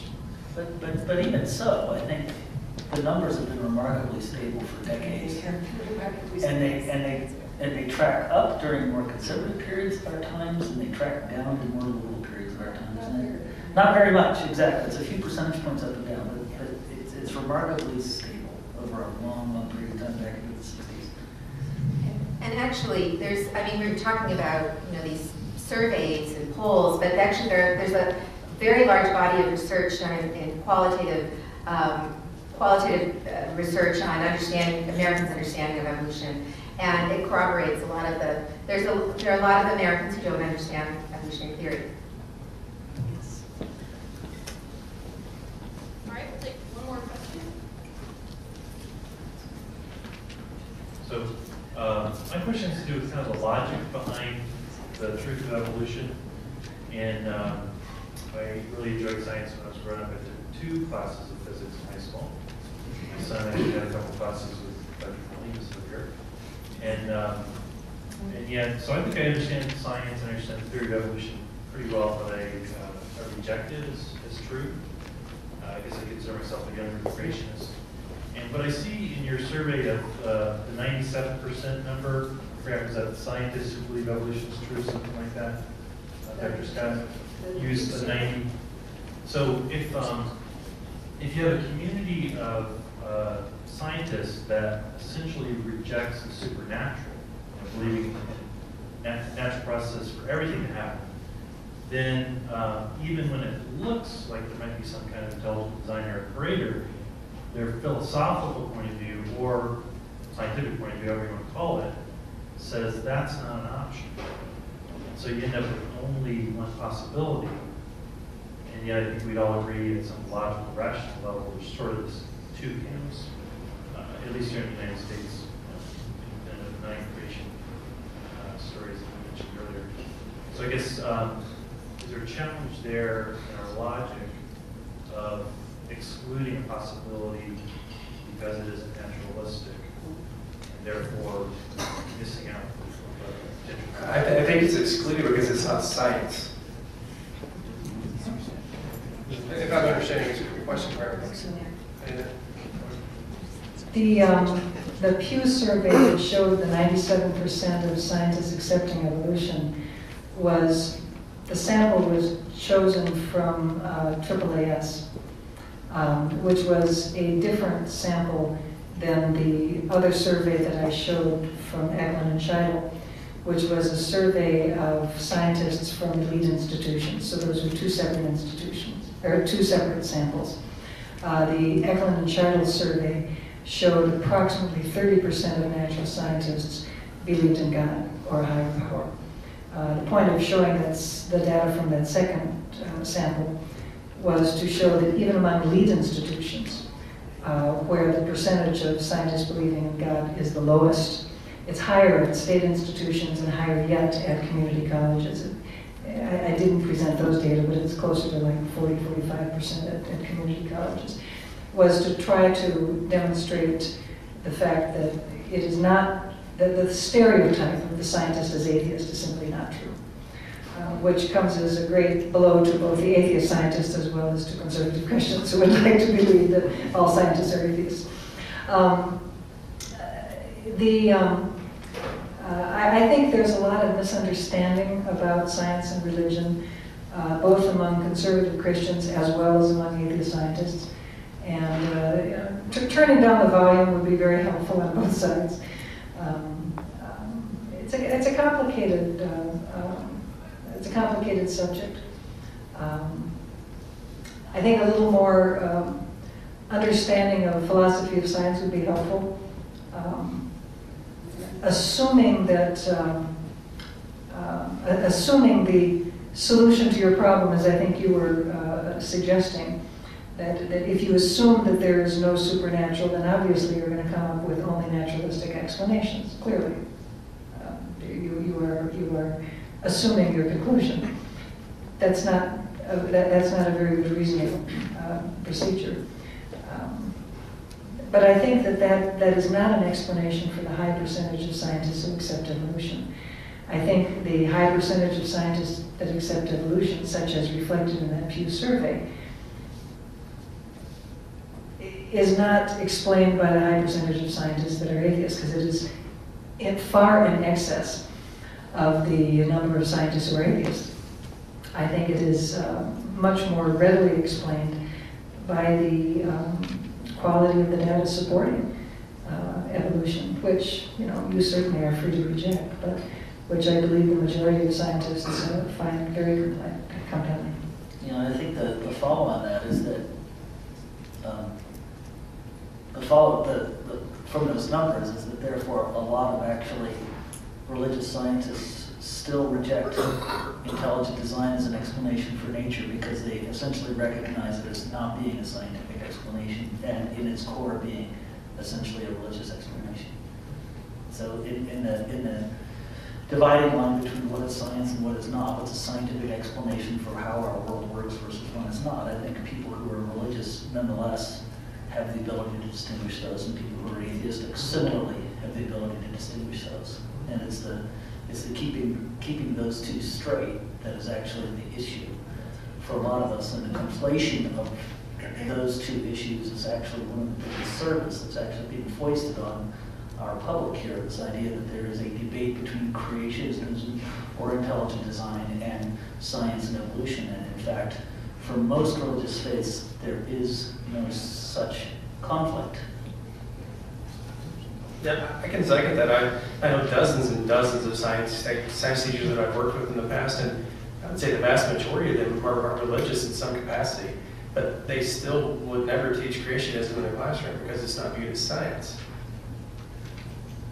And the way they assimilate, I know we're not talking about beliefs, but the way they assimilate their beliefs is as varied as the number of people there are, with the science. As Galileo said, science helps us to see how the heavens go, and the Bible helps us to see how to go to heaven. Yes, and on that, we will go ahead and end this. I know we've gone over a little bit of time, so let's all give a round of applause for our